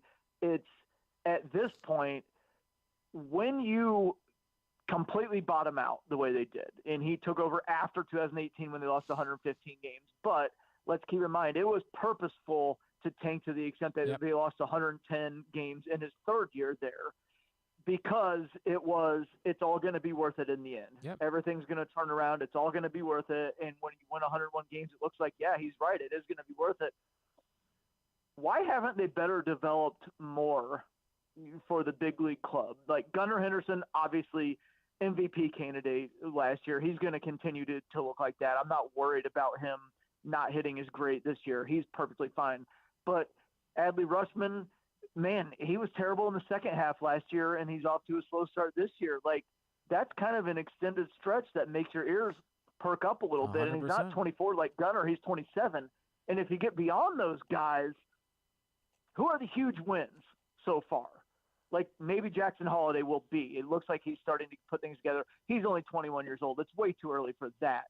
But the rest of the roster, it seemed like Jordan Westberg has seemed like a pretty big win, right? Westberg's a good one. Yeah. That is a good one, too.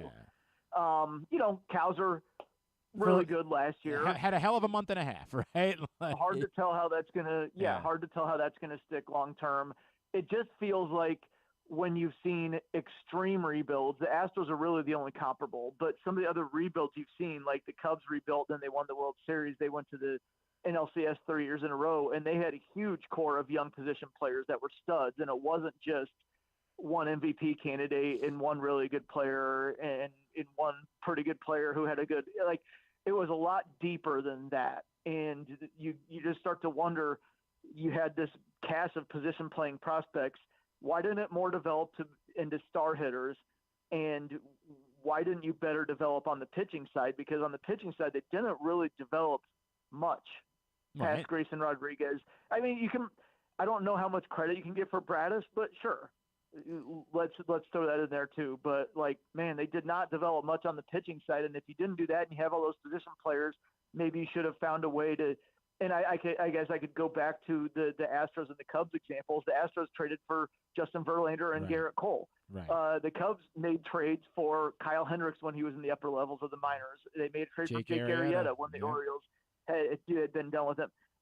Then they went out and they signed John Lester. Like, there are ways to do better. If you only want to stockpile position players, then you have to find a way to grab pitching. If you want to develop everybody, then you have to develop some pitching to go with the position players. And then you probably needed to develop the position players better. I worry that it's over dramatic at the moment, but like maybe you do start to have this worry of like, is there even like a plan right now? Like that, I've had this like you can't let the Manny Machado thing happen again. You got to go one way or the other. You either have to sign these young players and extend your window, or you have to the point go all in when you have them, or you've got to like get to the place where you just trade them when their value is at the highest, which is the worst. We think it's the worst case scenario, but the other scenario is the Machado one where you just win nothing and then get rid of them for nothing, right? Like that's the actual worst case scenario. It might come to that with Rutschman. Like maybe he just needs to be traded in a couple of years. But for example, with Gunnar Henderson, why haven't we seen any traction on the Julio Rodriguez or Bobby Witt Jr. or Fernando Tatis Jr. contracts? And those are not mega markets. We're not talking about the Yankees and the Dodgers extending those guys. With Bobby Witt Jr., we're talking about the Royals. And that got done really fast. Why isn't this getting done? To be fair, it could be on Henderson's side. No, absolutely. Scott Boras that you're talking about. Like, there's no doubt that that's an impediment. I think that was one of the problems with Machado I think it was on Machado's side. Like, he just wanted to get to free agency. So, and maybe you're going to run into that, but it's just when you see other teams in similar situations getting it done and then your team doesn't get done, I think that's where the frustration stems from. But to the point that you just made, I do want to be clear here. It doesn't seem like it's going to happen right now, the way that things are looking, but it's entirely possible they do something like rip off 15 wins in 25 games. And then all of a sudden you're right back in the mix and everything's feeling better. It's possible, but with this pitching, man, it is really hard to see how that's going to happen. And I think that's why there was somebody that was yelling at me yesterday about how I focused so much on the pitching and that the offense was bad. And look, there's a reason for that. Yeah. It's because you can believe the offense talent can on the offensive side, and you could see several guys getting it going and getting hot on offense. Yep. You can start at the top with Henderson and Russman, but it can whittle down to Kauser, Kerstead. Like, there are several other guys who you could see offensively getting it going. When you look at the pitching side, it just doesn't seem like there's that much hope. And I think that's why I focused more on the pitching side. I said earlier today that you're only as good as your next day starter. The Orioles today are starting Charlie Morton, so they're as good as Madam Webb. Like, that's just where we are. Matt Snyder is with us here on GCR. Matt, obviously the question everybody's dealing with here is, like, is it time to make a significant change? And I'm not the guy leading this campaign. I like Brandon Hyde. I certainly have as many questions as other people do about certain decisions that are made, but that's kind of baseball to me. I just also know this is the way that it works, and when you're stuck in a funk, like, it tends to be that you just fire the manager. That's the way that it works. Are they at that point where that's the next thing to do just in this process? It might not be that far off. I mean, look, we just saw the Rangers fire their offensive coordinator, and they have Bruce Bochy as manager. You can't really fire Bruce Bochy, but Brandon Hyde isn't Bruce Bochy, and sometimes you just need to make a move for eyewash purposes. And you think back to the Phillies in 2022, I don't necessarily know that it was Joe Girardi's fault that they were playing so terribly, but they switched over to Rob Thompson, and then they got hot, and they ended up in the World Series. So sometimes just a little change of voice in there can kind of jar some things loose. And look, Hyde's been there for, 7 years now? 7 years. Yeah, it's not like he hasn't had a chance. He's had plenty of opportunity. I don't think it could hurt, honestly, because things couldn't get much worse. It's not like I said, it's not like you've had this voice for only a few months and you're blaming it on – like, it couldn't hurt to have a new voice in there. That might be the next thing. I know that generally speaking, the new school, type of executive, which Mike Elias is large samples matter, not small samples. We're not going to overreact to the small of the sample. So that's why I don't feel like it's coming soon, but a lot of teams do it and sometimes it works. So I don't know. I guess the only, far off, the only question they don't have like they would be just turning it over to somebody on the staff who doesn't have any managerial experience. Like, can the voice be that different when it's not an outside voice, when it's not like maybe? Yeah. I mean, with the Braves, it worked when they moved to Brian Snitker, who had never been a major league manager before. Rob Thompson had never been a major league manager before. You never know. I mean, sometimes it works, sometimes it doesn't, but you don't know until you try it. And I think that's probably where Elias is not going to pull the trigger, is because he doesn't know. This is a hell of a it's a hell of a conversation that we're having right now. But again, it could turn. I know. Like I said, if the bats get going and quit leaving so many guys on base, it was last week or something. That was just a dreadful display. No. Like, my power rankings comment was, in the time it took me to type this, the Orioles left another guy on base. 100%. Right. And by the way, and last week was the week they took 2 out of 3. Those guys home. They took 2 out of 3 from the Yankees last week. Like, last week was one of their better weeks of the season. Like, that's but then you give it all back, and it's just that's where I think it starts, where the frustration really creeps in. Is you're just waiting for that. Hey, what's it going to take to get this going? They won the first game against the Royals, so at that point they'd won 3 out of 4. Now you're like, okay, now we're going, and then they just lose 3 in a row and look absolutely dreadful in doing so yesterday, losing 9-1, and now Morton's on the mound. Yep. If you look at the schedule though, Twins aren't that great. Then you go to Anaheim, where the Angels are not very good at all. Then you have the Twins at home, Nationals at home. You could see how all of a sudden they might get back close to 500, and then it's a totally different conversation. May that be the case, but the game 1 of that stretch didn't go so hot, so it's hard for me. No, it did not. Did not go great. We've linked up the column on our Twitter account at Glenn Clark Radio, but again, you can go to cbssports.com and check it out there. At Matt Snyder CBS is how you follow him. Matt, is there anything else we can plug for you, man? No, don't worry about that. This was a fun conversation, man. Thank you. Yeah, fun-ish, we're going to say. Oh, yeah, that's not what I meant. I meant No. Yes, correct. Exactly right. I enjoyed chatting with you. I would rather chat about something else. Matt, thank you for taking the time for us this morning, man. We really appreciate it. Matt Snyder covers Major League Baseball for CBS. Look, man, I understand. I've continued to say Memorial Day. I'm going to continue to say Memorial Day. But if your point is, what difference is that going to make? I understand your point. And if the Orioles decided to make the move before Memorial Day, I would understand that decision. I think that last part that Matt brought up, that a lot of people brought up, like the schedule, it's almost like, hey, the schedule's breaking here. Let's see. Let's see if maybe during the course of these couple of weeks, perhaps things could be different a little bit. Now, if it looks like it did last night, and they lose 5 of 6 to the Twins and the Angels, wouldn't surprise me at all. Interesting. People have pointed out that Mike Elias did a radio hit yesterday, is doing a podcast hit that he's done a couple of media appearances. And so he's trying to somehow get out in front of the mess that they're in. I don't know what to make of that. I don't. I genuinely, I don't know. I don't know how purposeful that is, that he's, we see the problem. I want to make sure everybody knows that it's not, we're not going to do anything dramatic. I don't know. I don't know what to make of it at all. I think Mike Elias, for the most part, has been a guy that's been fairly available, So I don't know that it's worth overreacting to it. But, yeah, we are very much into the territory of, if it's like this, it can't possibly surprise me kind of at any point in the coming weeks. Me personally, Memorial Day is the day, but I get it. There's not really a significant difference if you do it Memorial Day or you do it the week before Memorial Day, right? What's the mitigating there? You want to take a break? Okay, we'll grab a break. Scheduled to have a guest join us, a football guest join us next. We'll see. Glenn Clark Radio. Driving in Maryland? Did you know an Easy Pass from driveeasymd.com can save you time and money?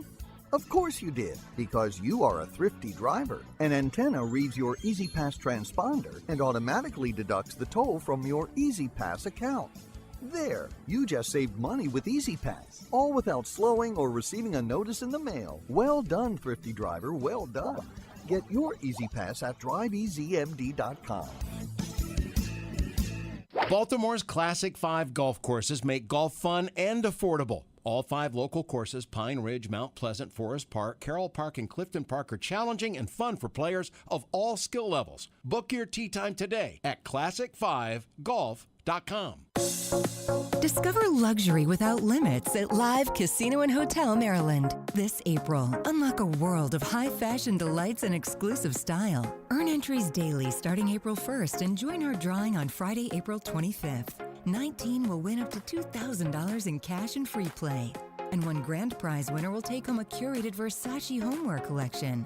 At Arundel Mills, must be 21. Please play responsibly. For help, visit mdgamblinghelp.org or call 1-800-GAMBLER.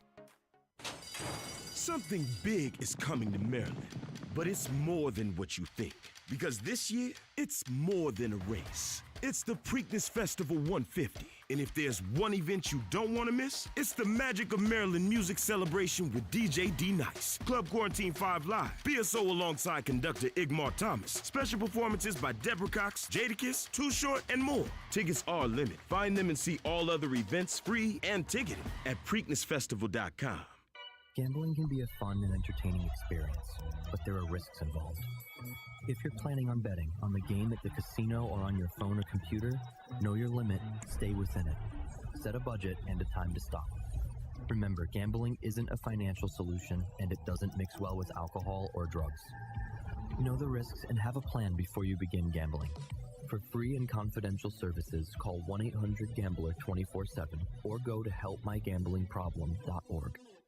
The latest edition of Press Box is available now, and on the cover, Luke Jackson looks at the long road back from Tommy John surgery for Orioles closer Felix Bautista, as well as Kyle Bradish and Tyler Wells. Also inside, we learn more about new Maryland basketball coach Buzz Williams from the players who have played for him at other stops. Plus, evaluators around baseball chime in on Orioles top prospect Samuel Basayo. Press Box is available for free at over 500 locations throughout the region, including 60 Royal Farm stores. Or you can read the entire issue online at PressBoxOnline.com. Where you can also find great betting advice and the best daily coverage of the Orioles, Ravens, and Terps. Contrary to what some people believe, I actually like this guy when he sleeps. Glenn Clark, talking sports. All right, back in here on GCRs, continue along on a Would You Rather Wednesday edition of the program.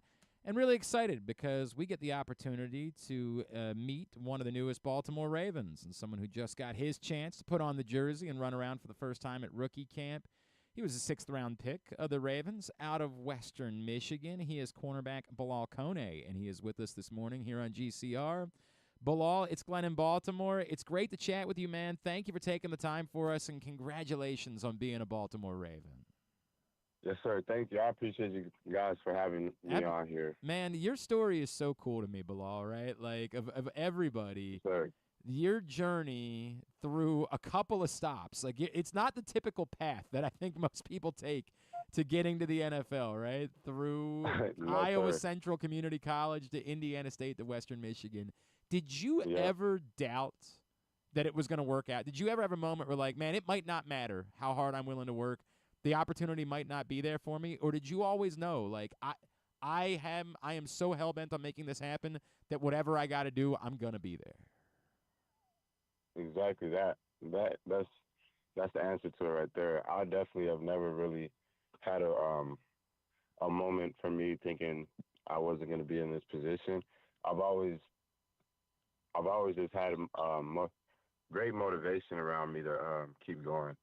But like times have definitely been hard, but there was never a moment where I've like, you know, just thought about giving up or nothing like that. It was always, I always had this in the back of my mind. It was always my main priority, even from JUCO. You mentioned your motivation. I know you've talked a lot about your brother, right? And balling for him. That when you get the phone call, right? Like I'm not trying to like obsess over your trauma. I apologize, but no, it's all good. Knowing how public you've been about playing for him. And both of your brother, both you know, obviously your brother that plays basketball doing the same thing. What is it like, you know, knowing that you're now living out that dream for your brother in this moment?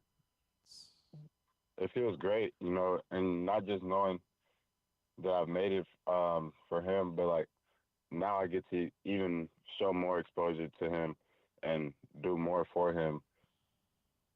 So like, just now getting here, you never really know what all comes with it and all the stops you get to make. So like, you know, just being able to play his game in for the Ravens and putting his name out there, it means a lot to me, and it also just gives me an edge to keep going even harder.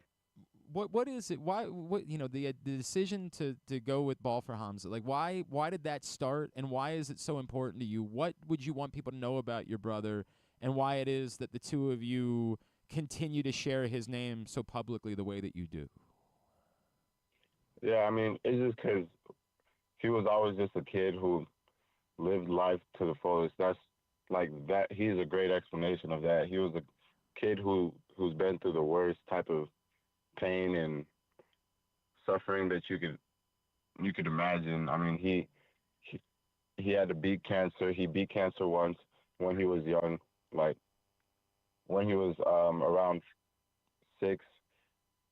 Then it came back again.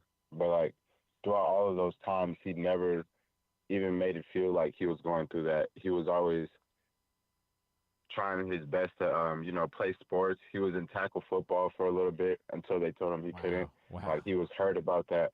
Like just watching him always just every day have that same energy that he wants to just live this next day with the same energy. What can I get out of today?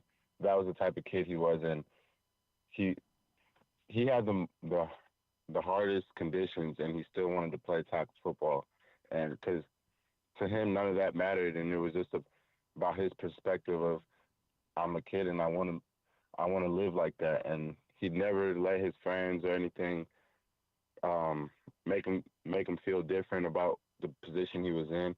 He always wanted to be treated the exact way, especially when we're younger. We were playing football on the grass. He wanted people to tackle him or try to tackle him. He didn't want nobody giving him tags. Like that was the type of just kid he was. His character was high, and his energy throughout everywhere he was high. So it was only right we made it ball for Hamza. That's incredible. Bilhal, that's really incredible. And obviously it goes a long way to explaining why the context of a lot of guys might not have that. When they end up at a JUCO, they end up at a small school. Right. Like the context there of you being like, yeah, somebody's got it more difficult than me. Like this isn't as difficult as it could be. Exactly. And not letting that overcome you. I imagine that's a feeling that you dealt with every day. Yeah, that was especially once I got to JUCO, going through those conditionings and all the things you hear about community college football, and those are pretty real. you have to battle a lot of things, adversity. But me knowing my little brother and me seeing his perspective of things, it always gave me a quick motor and just realization, and what I'm going through isn't that bad at all. Wow, man. I get to play this game that I love, and it's at the end of the day, it's the game. But my little brother is really going through something that's life-changing every day. Man, he never showed it. And so that's exactly how I attacked the field. That's exactly how I attacked those years at JUCO. And that's why I never believed anything but getting to the NFL. It's powerful. I'm so happy for you and for your family that you get to do Thank this, you. man. Bilhal Kone is with us here on GCR. Bilhal, obviously, was there a matchup? Was there a lot of people bring up your game against Ohio State, right? It's like being the day that I think the rest of the country got to see like this is an NFL player. Was that the moment for you? Were there other moments where like it became real for you? Like this, I know I proved I can go up against the best players in the world, and I can do this at the highest level. Yes, sir. We played our first game of last season was Wisconsin, and I just came out with a different type of edge because of the off-season work that I had put in, knowing where I wanted to be by the end of that season. I was on a real high motor that game, just knowing that now I get to finally put everything on showcase, especially against, we played Ohio State, but our first game was Wisconsin, and that's when I really got to show the world just a little bit of it. And that after that game, because, the environment in Wisconsin is pretty good, and I just soaked it all in, and I took it all in, and I took advantage of every opportunity I could. And that was the moment for me where I knew my work was really being shown a little bit more. That's cool, man. You get the call from the you would have been excited. I get it. No matter when the call was, where the call was, the whole thing. Right. But it's the Ravens, right? It's like exactly Lamar Jackson. It's the Ray Lewis, Ed Reed, the whole thing. Like, what does it mean when that's where the call comes from in particular? And when you got to put the jersey on for the first time last weekend, like, can you describe what that feeling is like? No, it was incredible. Honestly, it was a whole full circle moment because I had flashbacks and I was reminiscing of everything that I've been through leading up to this. So, especially for it to be the Ravens, which is you guys are already a strong organization, and especially on the defensive side, the types of legends that came through here, I was so happy. Like I could barely even express my emotions. I was just built up with just so much excitement, and then being able to put on that jersey, like I had to take a deep breath, just get back down to earth because that was just a great time.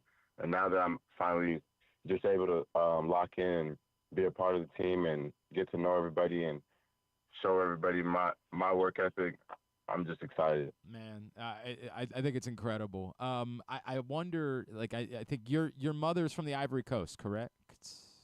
Yes. Yes, sir. The African heritage, we've seen like Adafe Owe and Nnamdi Madubuike. That's been a big part of them, is like wanting to celebrate their African heritage over the last couple of years. Yeah. Have you been able, like, I don't know if you've been able to connect with those guys at all, but like, does that register with you too? Like, as much as you're representing for your brother, for yourself, for your family, like trying to represent for your African heritage as well. Yes, of course, all the time. And my mom does a real good job of just reminding me of where I come from all the time, So once I was living in Ivory Coast as well too. So my perspective on it was a great thing that I've never forgotten. And so I always try to show that I wore like an African Brazil type of clothing for the draft for day 2. That's cool. And then so my mom got me it, and I wanted to show that off as well. Oh, dude, that's so cool. What did that mean to your mom? How cool was that for her? It was great, because not all the time you get to have great chances to do something like this and put on for your culture, especially all the way from Ivory Coast. So for my mom, it was great. Her phone was buzzing with all types of family, telling her congrats and seeing me on there. And now it's been a lot of different types of people from Ivory Coast having these set of dreams that they want to achieve, and they've let me know of it. And I just told them to keep going, and Man, I love that as well. That's powerful, dude. Oh, you're giving me goosebumps. This conversation. How old were you when you lived in Ivory Coast? I moved there when I was a little kid, like around Wow. But I came back. Wow. Bilhal, the path to you for football, like I mentioned, your brother is a basketball player. Did you always know it was football for you, or like when did it become real? Like that was the direction for you? Yeah, honestly, it was when I realized the basketball court was just too little, and it's too little. You can't show much aggression.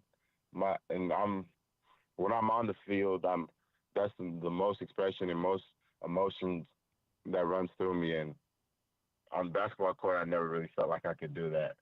I got to file for every little thing. So, man, it was around like my sophomore year, and the sophomore year when I realized, like, this football thing could get me a long way if I stick to it. What about, did you have to like learn a passion for defense, or like where did that come from that it became cornerback? Like, why was that the route that you were? Was it just, hey, a coach put me there, and so I said, if that's my path, I'm going to go do it really well? Yeah, so I had a coach. I had 2 coaches, basically, who are mentors to me now, Ron Masoni and Tyrone Carter. And Tyrone Carter played for the Steelers back in the day, and they first got introduced when they first got introduced to me, and they seen me. They were like, "Yeah, you're going to play corner," like, and that was it. Like ever since then, I think that was my junior year. They told me like corner is your strong suit, and I took off with it and I ran with it. Man, and you just clearly now you've been running with it like crazy since that point. Yeah, I just took off with it.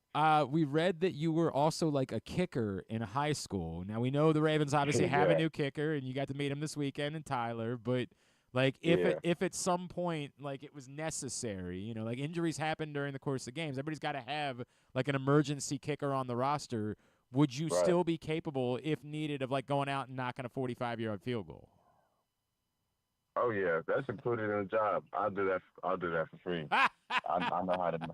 I still got it in. I still got it in the leg. What's the distance? What could you like? Where's the line for you? Like, you'd be confident I could make this kick from?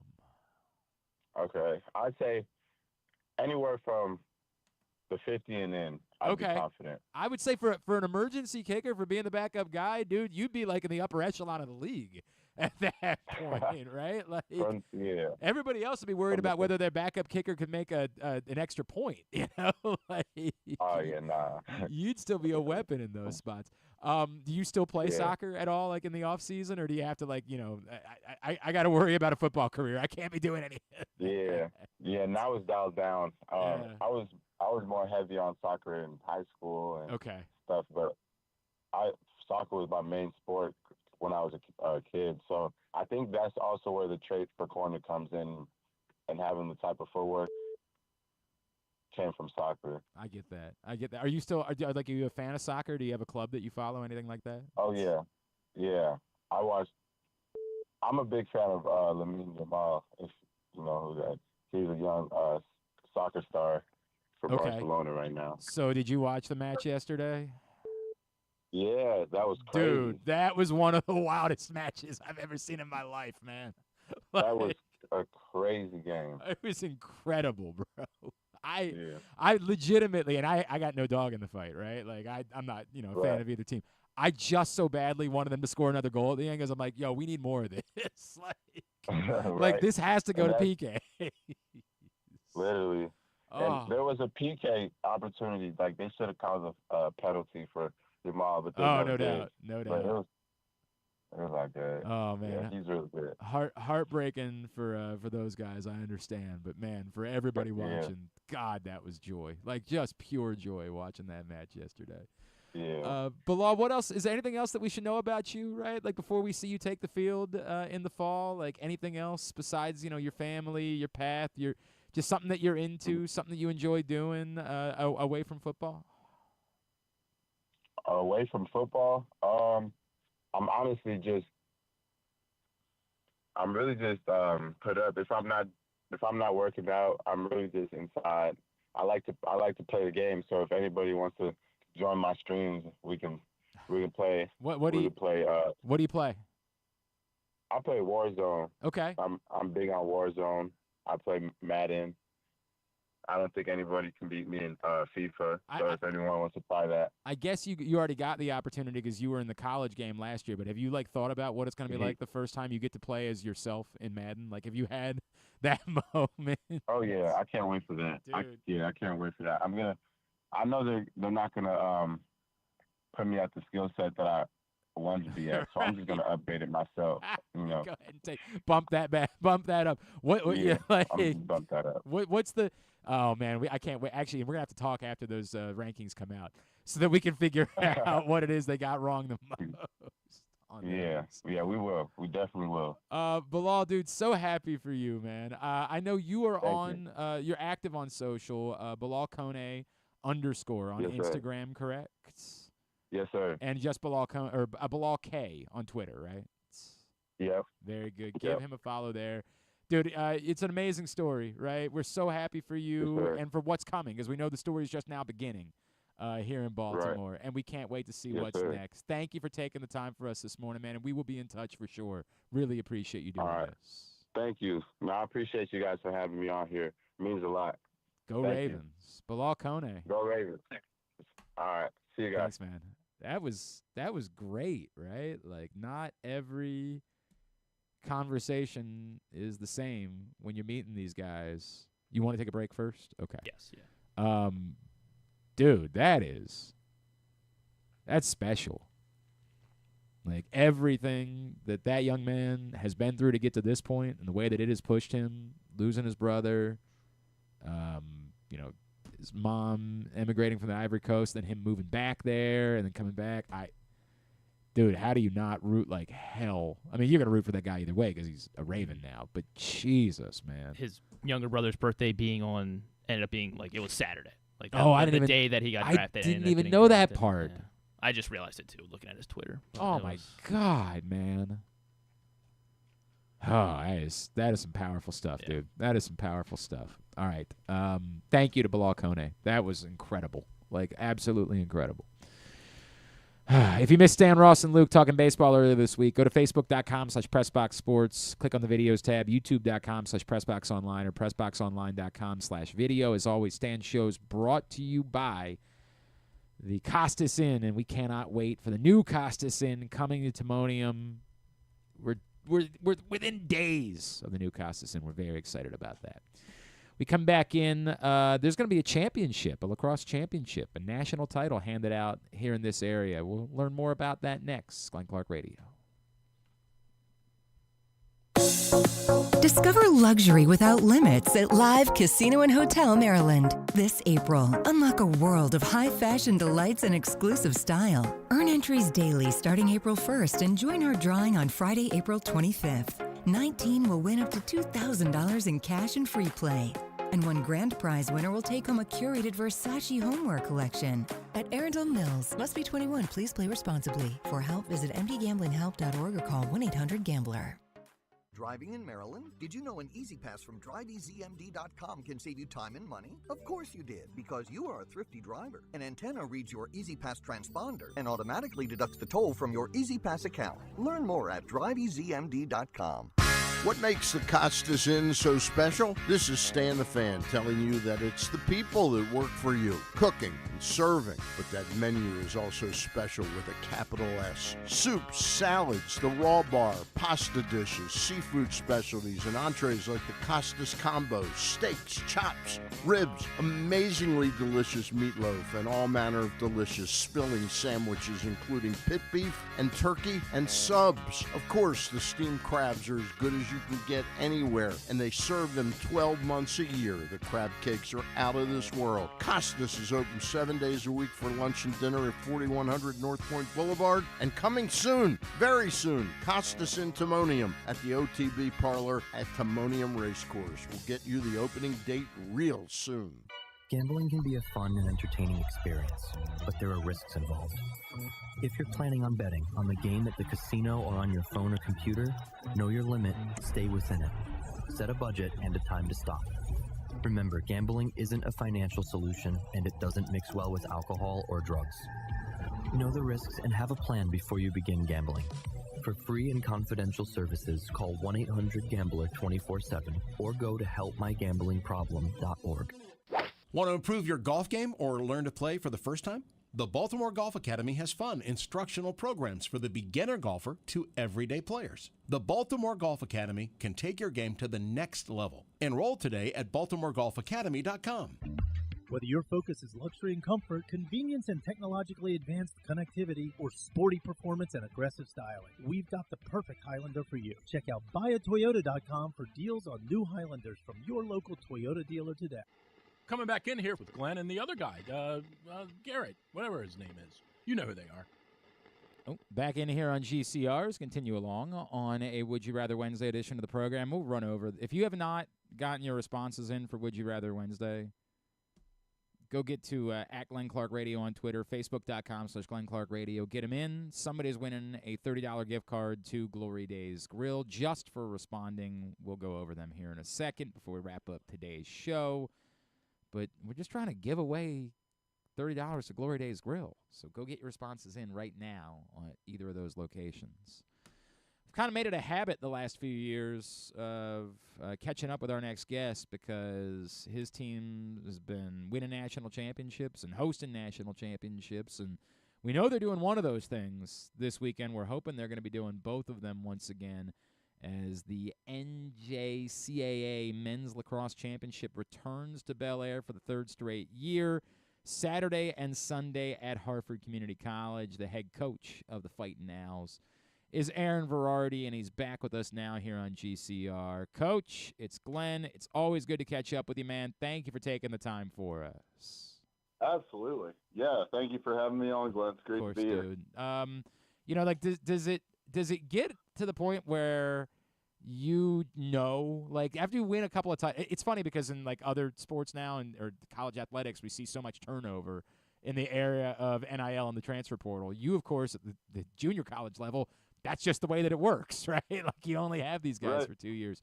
Do you know coming into a year now, like, oh, this group of guys, they can win a national championship? Or do you have to learn that about them during the course of the season? That's a great question. As you said, it's always a lot of turnover, and it's a new team every year. You have returners from year to year, and, the idea is those guys, they know kind of what it takes to get the team to be at that level. And, we do the best we can to put together the best team that we possibly can put together each year. One of our things is just always compete, and, it starts with us recruiting, and then it goes into, how we, work hard in the off season, how we prepare for the season, how we compete all season. I think we like to think that every year we have enough talent to get it done, just because of the work that we put in to bring guys here. And we know that we're getting guys that are invested in that.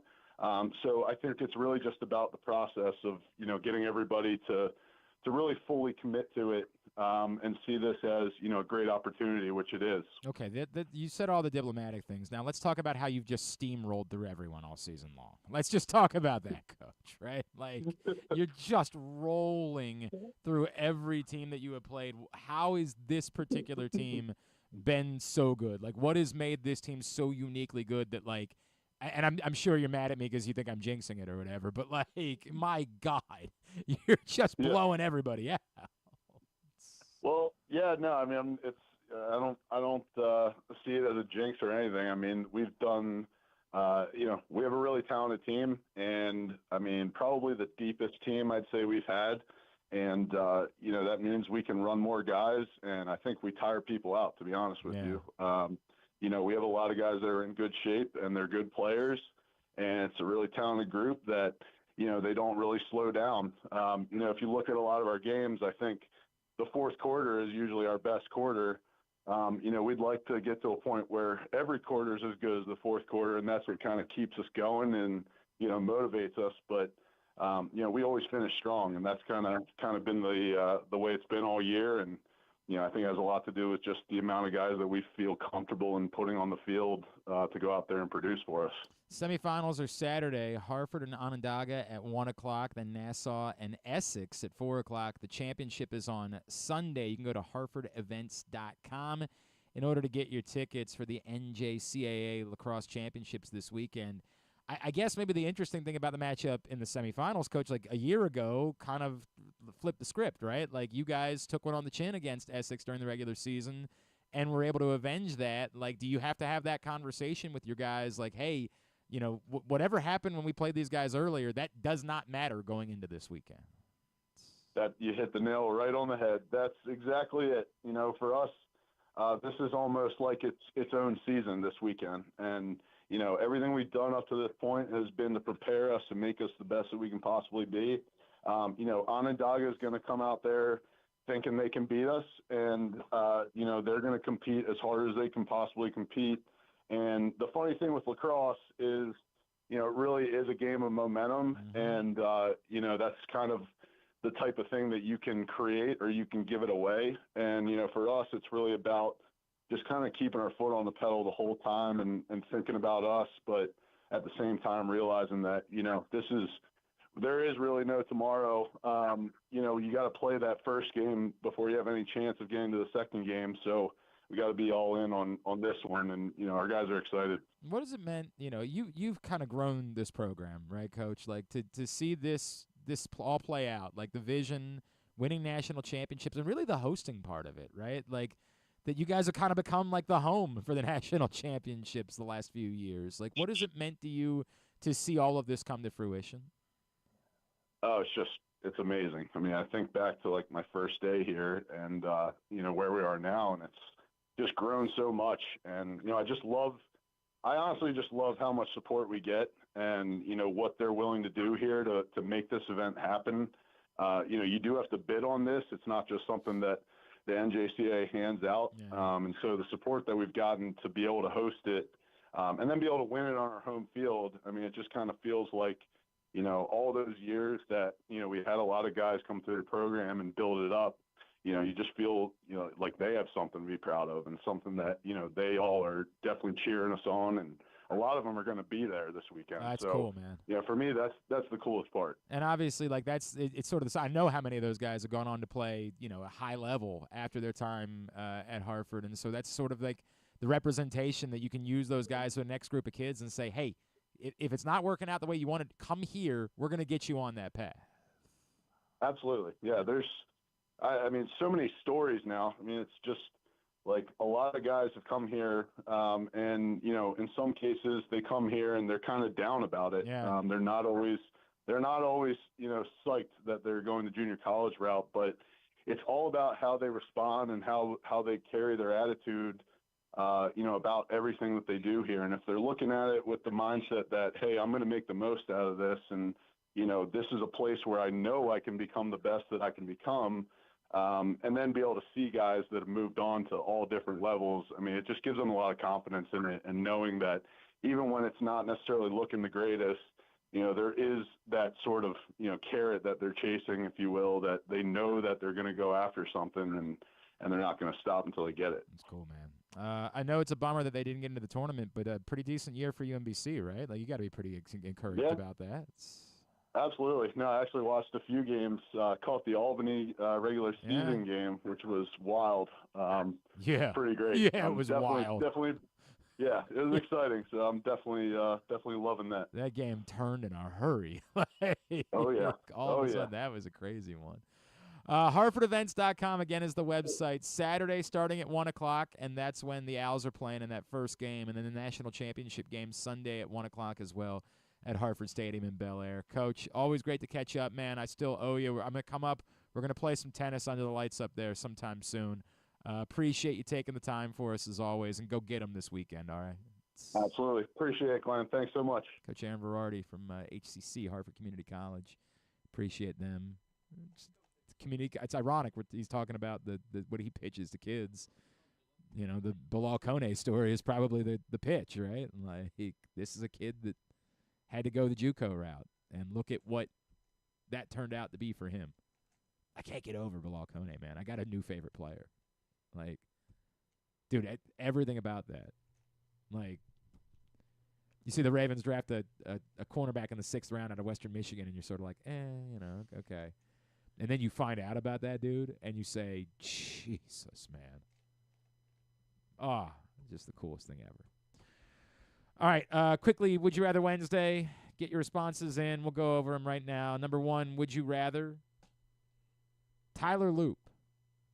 His rookie season looks like Steven Hauschka's rookie season. It's bad. Maybe cost him some games in the process. What year was it? That was 08? No. 08 or 09? No, I guess it had to be 08. Yeah, 08. Hauschka. Or was it 09? I wasn't on the road for... No. I guess I was? This is incredible now. He was undrafted in 2008, so it was 08. Yeah, 08. 08. By the Vikings. Okay, so the Vikings brought him in first, and then the... Oh, that's ironic, because then his last game as a Raven was the Vikings game, because that was when he missed the game winner, and they gave him the boot. Yeah, so he was released. The Ravens claimed him on September 15th. Signed him to the practice squad on September 15th. Well, then maybe it wasn't his rookie. Maybe I'm doing the math wrong. When did he not? He played 2 years here. Yeah, I'm thinking of the 09 season. And then the 08 season, it was still Matt Stover. Matt Stover was still the kicker in 08. 09 was when they gave him the job. Let me see if he attempted any kicks in 08. Yeah, Stover was. He attempted 2, apparently. I don't know. Maybe Stover missed a game or something. Apparently 2 50-yarders? Yeah. Stover also didn't. That might be because Stover at that point in his career didn't really have the leg anymore. And he was kicking off. Not a lot of kicks. He had 14 kickoffs. Yeah. He also might. I'm asking me to remember things that happened 17 years ago. Although some things that happened 17 years ago I remember vividly, but for some reason I don't remember this vividly. But so I'm really thinking of the 09 season. So I wrote it poorly, but you know what I mean. Okay. He went 9 for 13 in 09. Yeah, and cost them games in the process. So that's going to be Tyler Loop's story this year. Hope not. But the defense is going to be as dominant as it was 2 years ago, 23. Or the defense is going to be like it was last year. In the end, plenty good enough, but with some bumps along the way. However, Tyler Loop is going to be so good that we forget all about Justin Tucker. All right, so the defense would have bumps. But ultimately, by the time we got to the end of the year last year, defense wasn't the problem. So more or less last year's defense, where like they're going to have some games where they give up 40 points to the Bengals and that's what I'm saying. But Tyler Loop is Justin Tucker already as a kicker,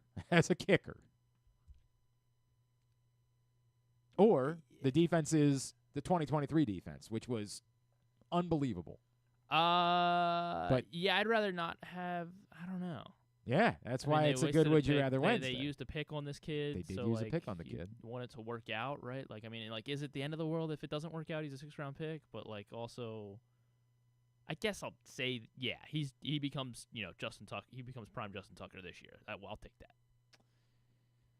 And the defense is like overall good, but you're gonna. There've been some different response. Like even some of the people, like everybody's going through. I'm happy with. I'm happy with how this one has been difficult, right? Yeah. Because even if you, I think both are like a net good.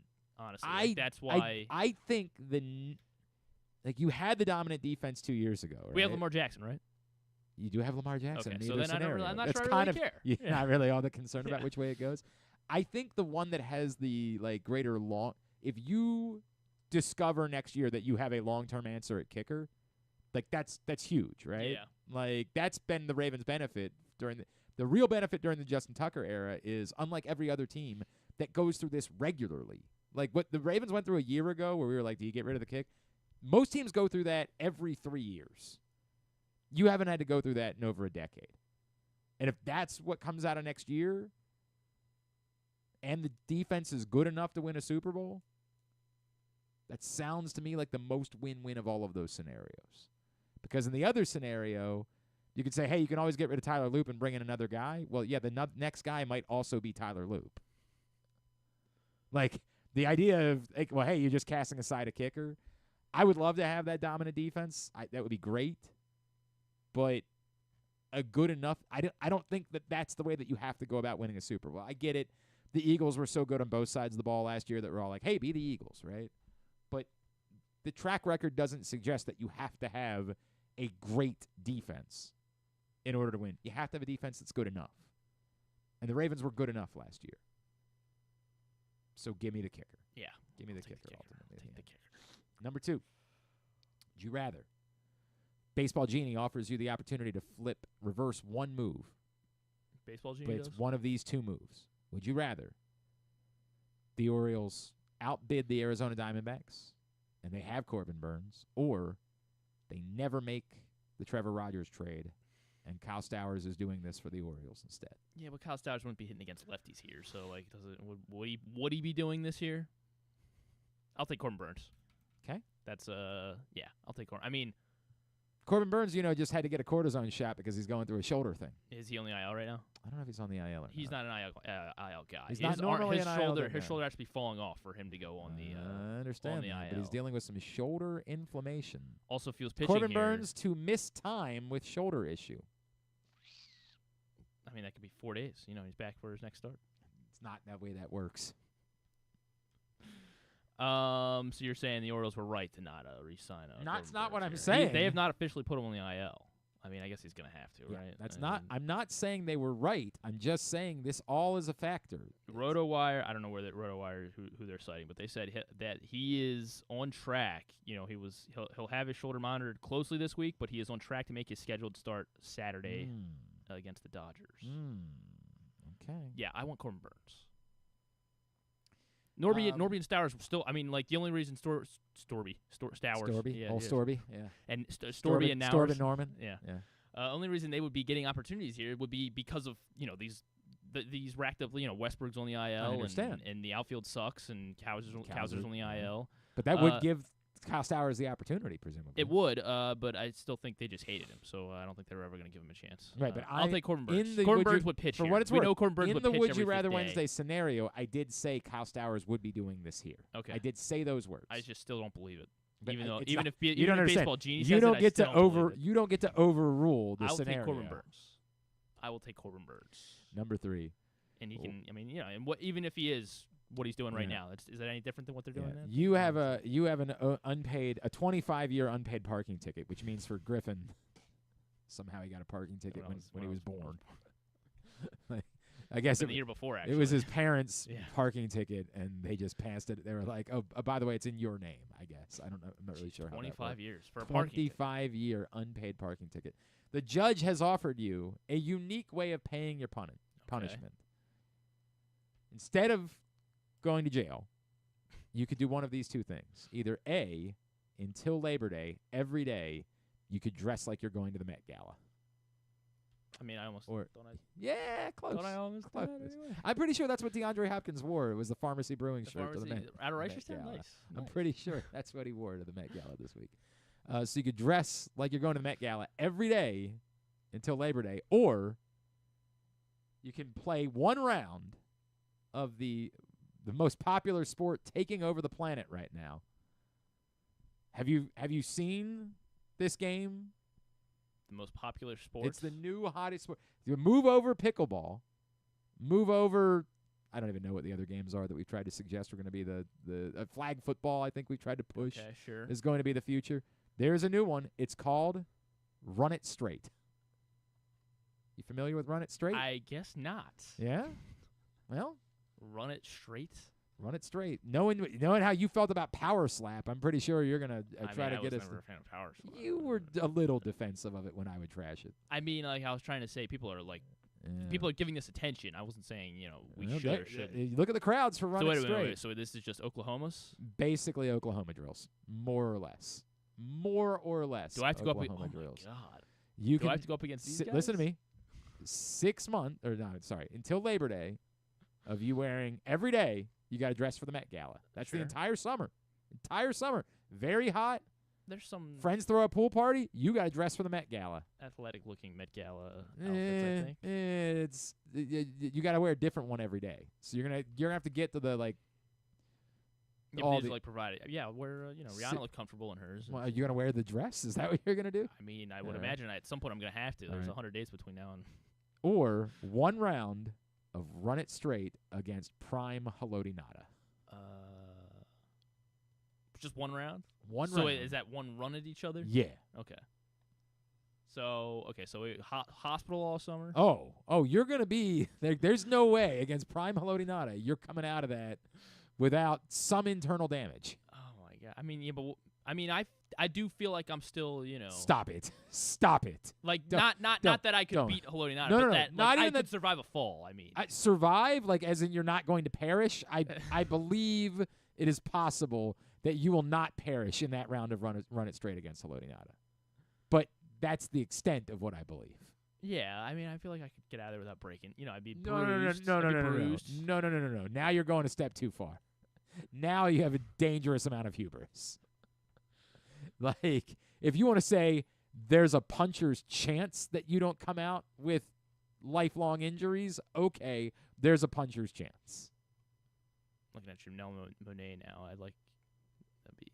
Oh, she probably wore a suit. She likes to wear suits. She did. Well, she wore a suit, but she also wore like this like box thing around it. Oh, okay. Looked, I don't know. I saw that. The Baltimore. I saw DeAndre Hopkins was there. Angel Reese was there, and Ego Wodum was there, Baltimore's own. But I didn't see any other. I mean, I might have. Trust me, I was not looking through or watching the pregame show. I mean, so essentially, I got to wear a suit here, like Usher. It's not just a suit. Stop trying to make it seem like you're just wearing a suit.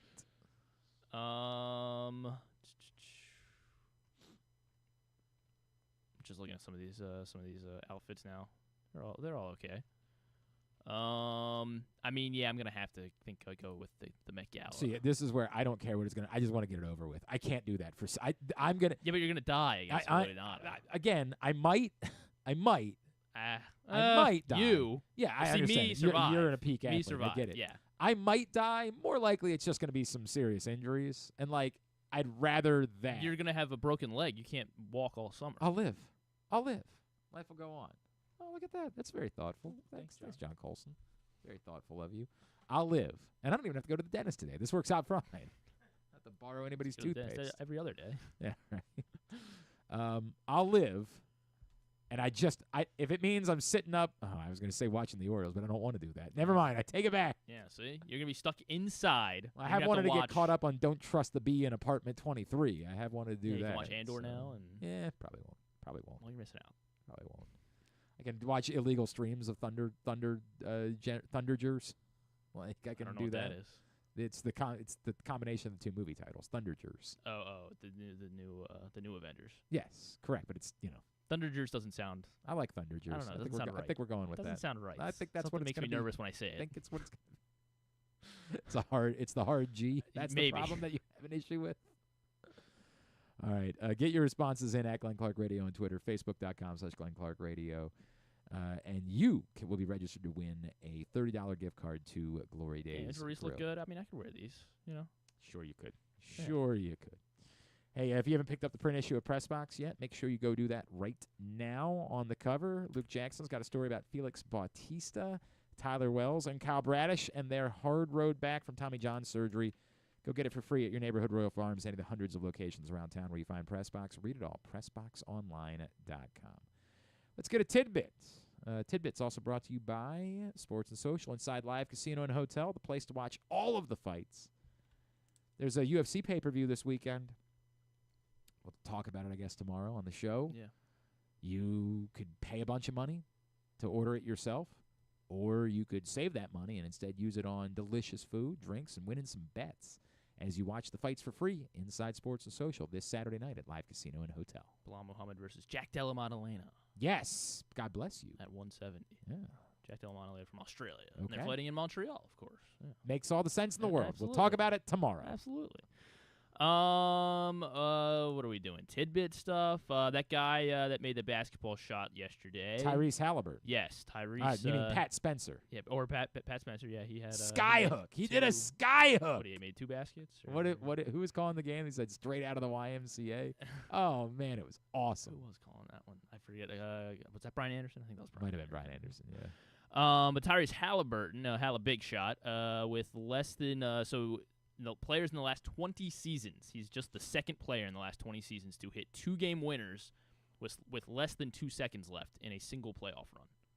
Just the second player in the last 20 years, the last 20 seasons, 2-game winners with less than 2 seconds left in a single last playoff. 20 years. Yes. I mean, you're inclined to say LeBron, but LeBron. Yeah, LeBron. Yeah. I mean, I have no idea. 2018. Okay. 2018. That is the only other person in the last 20 seasons that Tyrese Halliburton joins with a couple of game winners already this time around. I'm kind of late on this one, but I did see the Terps had 6 players, right? Yeah, 6 players drafted. Mm-hmm. Including lacrosse legend Dante Trader. Including Dante Trader, the lacrosse legend Dante Trader Jr. 6 guys drafted to the NFL draft, most in a single draft since most Terps in a NFL draft. Possibly know that. 1986. Sure. And those 6 were 86. Yeah. 86. So of course the problem is that this was back when there were like 11 rounds or whatever. Frank Reich? 12 rounds. Was there a quarterback in the group? I don't think this was the Frank Reich year. I had it pulled up and then. All right. This wasn't the trivia. Page had to read. Well, yeah, I get. No, it wasn't gonna be. But I do need to say it now. The highest guy that went was in the 5th round. Jesus, you're not really. You're not serious. Maryland tackle J.D. Marlaveld. Oh, Marlaveld. Yeah, he was actually. I can't believe he was only a 5th-round pick. He was a nice player. There was a quarterback that went. Stan Gelball. Oh, Stan Gelball played for the Seahawks. He was drafted by the Cowboys, but sure, played for the Seahawks. Donald Brown, a corner. Went to San Diego. Rick Badenjek. Now you're losing me, man. Running back went to Washington. George Colton and Len Lynch were both offensive guards that went in the 9th and 11th round, respectively. Stan Gelbaugh had quite the path. I remember him well as a Seahawk in the 90s. He was drafted by Dallas, ended up with Saskatchewan, then the Bills for 4 years, then the Bengals, then the London Monarchs, the Hamilton Tiger Cats, the Chiefs, the Cardinals, the London Monarchs again, and then 5 years with the Seahawks. Wow. Like a very adventurous path. That's typically how it for goes. Stan Gelbaugh. And then, so they, of course, joined the Six this year with Ty Felton, Ruben Hippolyte, Jordan Phillips, Dante Trader, Caden Prather, and Tamiya King Basote. Okay. And then last week, that guy Juan Soto had a 2-home run game. That was his 24th, I think, the 24th multi-home run game of Juan Soto's career. Remember what it was already. like to have good baseball players? Remember? No, I don't. Remember? It was, 2 years they had those? He becomes the 6th player at age 26 or younger. Oh, for Christ's sakes. With 24 multi-homer games. There's seven guys with 23, with at least 23 games. Bryce Harper. No. Manny Machado. Manny Machado, yes. He had 23. Has 23 multi-home run games, or had 23 multi-home run games before turning 27. Mike Trout. No Mike Trouts. Ken Griffey. Ken Griffey just missed 21. Really? Alex Rodriguez. A-Rod, 25 such multi-home run games before turning 27. Pujols. Now we can go back a little bit. Okay. Like, how far back? Pretty far back. Oh, good. We just doing old-timey baseball names? Yeah, we might as well. Mel Ott. There you go. Oh, hell Nailed yeah. it.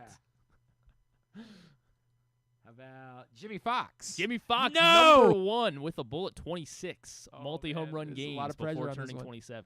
How many more are there? We have 2 more. Oh, boy. One more really old-timey guy, one more guy. Nap LaJoy. 60s, too far back. Nap LaJoy, old Nap. You know, his great-great-nephew, I might have missed a great there. Okay. Is pitching for, I forget what teams I was calling this weekend. Mount St. Mary's played somebody, and they're playing against his great-great-great-grandnephew. Nap LaJoy. Yes, of Nap LaJoy. How about that? Old Josh LaJoy. I believe you. There was a story going around, making the rounds yesterday, that there are Quinnipiac, that's what he plays for. There are 2 like Division III baseball players that are boyfriends. Like they're dating each other, but they play on different teams, and apparently, like they could play this in the tournament. Oh, nice. Like it's sort of worked out that way. One other 40s and 50s guy, and then that's not going to help me. And then another in the 20s. 40s and 50s. Eddie Matthews. There you go, Eddie Matthews. Really? Yes. So the other one is actually also 40s and 50s. So you got Eddie Matthews, and then one other. Other in the 40s and 50s. Yes, also in the 40s and 50s. Did I say Tris Speaker? You did not say Tris Speaker, but it is not Tris Speaker. How about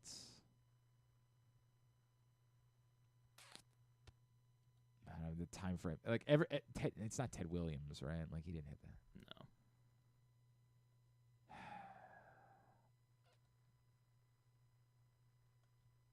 No. This is tough, man. How about It was a Pittsburgh Pirate. That's not Maz.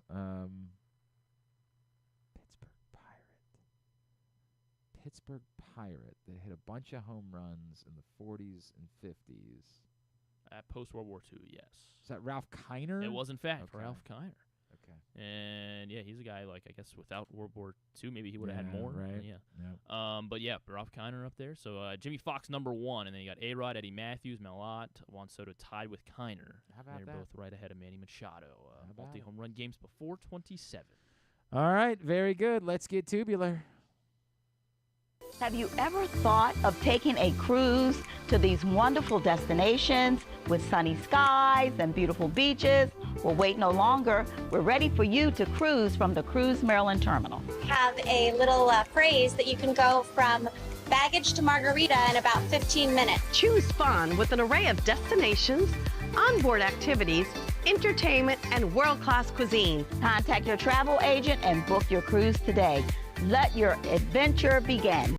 Orioles Twins, 7:40 on Mass, and Charlie Morton against Simeon Woods Richardson. That's the thing that's happening. John said I would wear the Sabrina Carpenter Ooh, outfit at Met Gala. Is that his way of calling you? No pants. Is that his way of calling you short? Is that what's going on there? It better not be. Sabrina Carpenter's like 4 feet tall. She's like 5. I don't think she is. 5 feet. I'm pretty sure she's sub 5 feet. I think. Look up 5 Sabrina feet. Carpenter height. I want to say 4'10". 5 foot on the button. No. I told you. No. Because she says it in her song. What song? In I don't. which not one? Familiar. Taste maybe. Not familiar with the whole catalog of Sabrina Carpenter. It's not Taste. It's the other one. It's not Espresso. I think she's actually under 5 feet. Maryland James Madison baseball 6 o'clock on ESPN Plus. In the song, she says 5 feet to be exact. You got to listen to more Sabrina Carpenter. Sure. NCAA lacrosse tournament gets underway. The playing game tonight. Air Force Robert Morris at 5. Siena Albany at 7:30. Both games on ESPN Plus.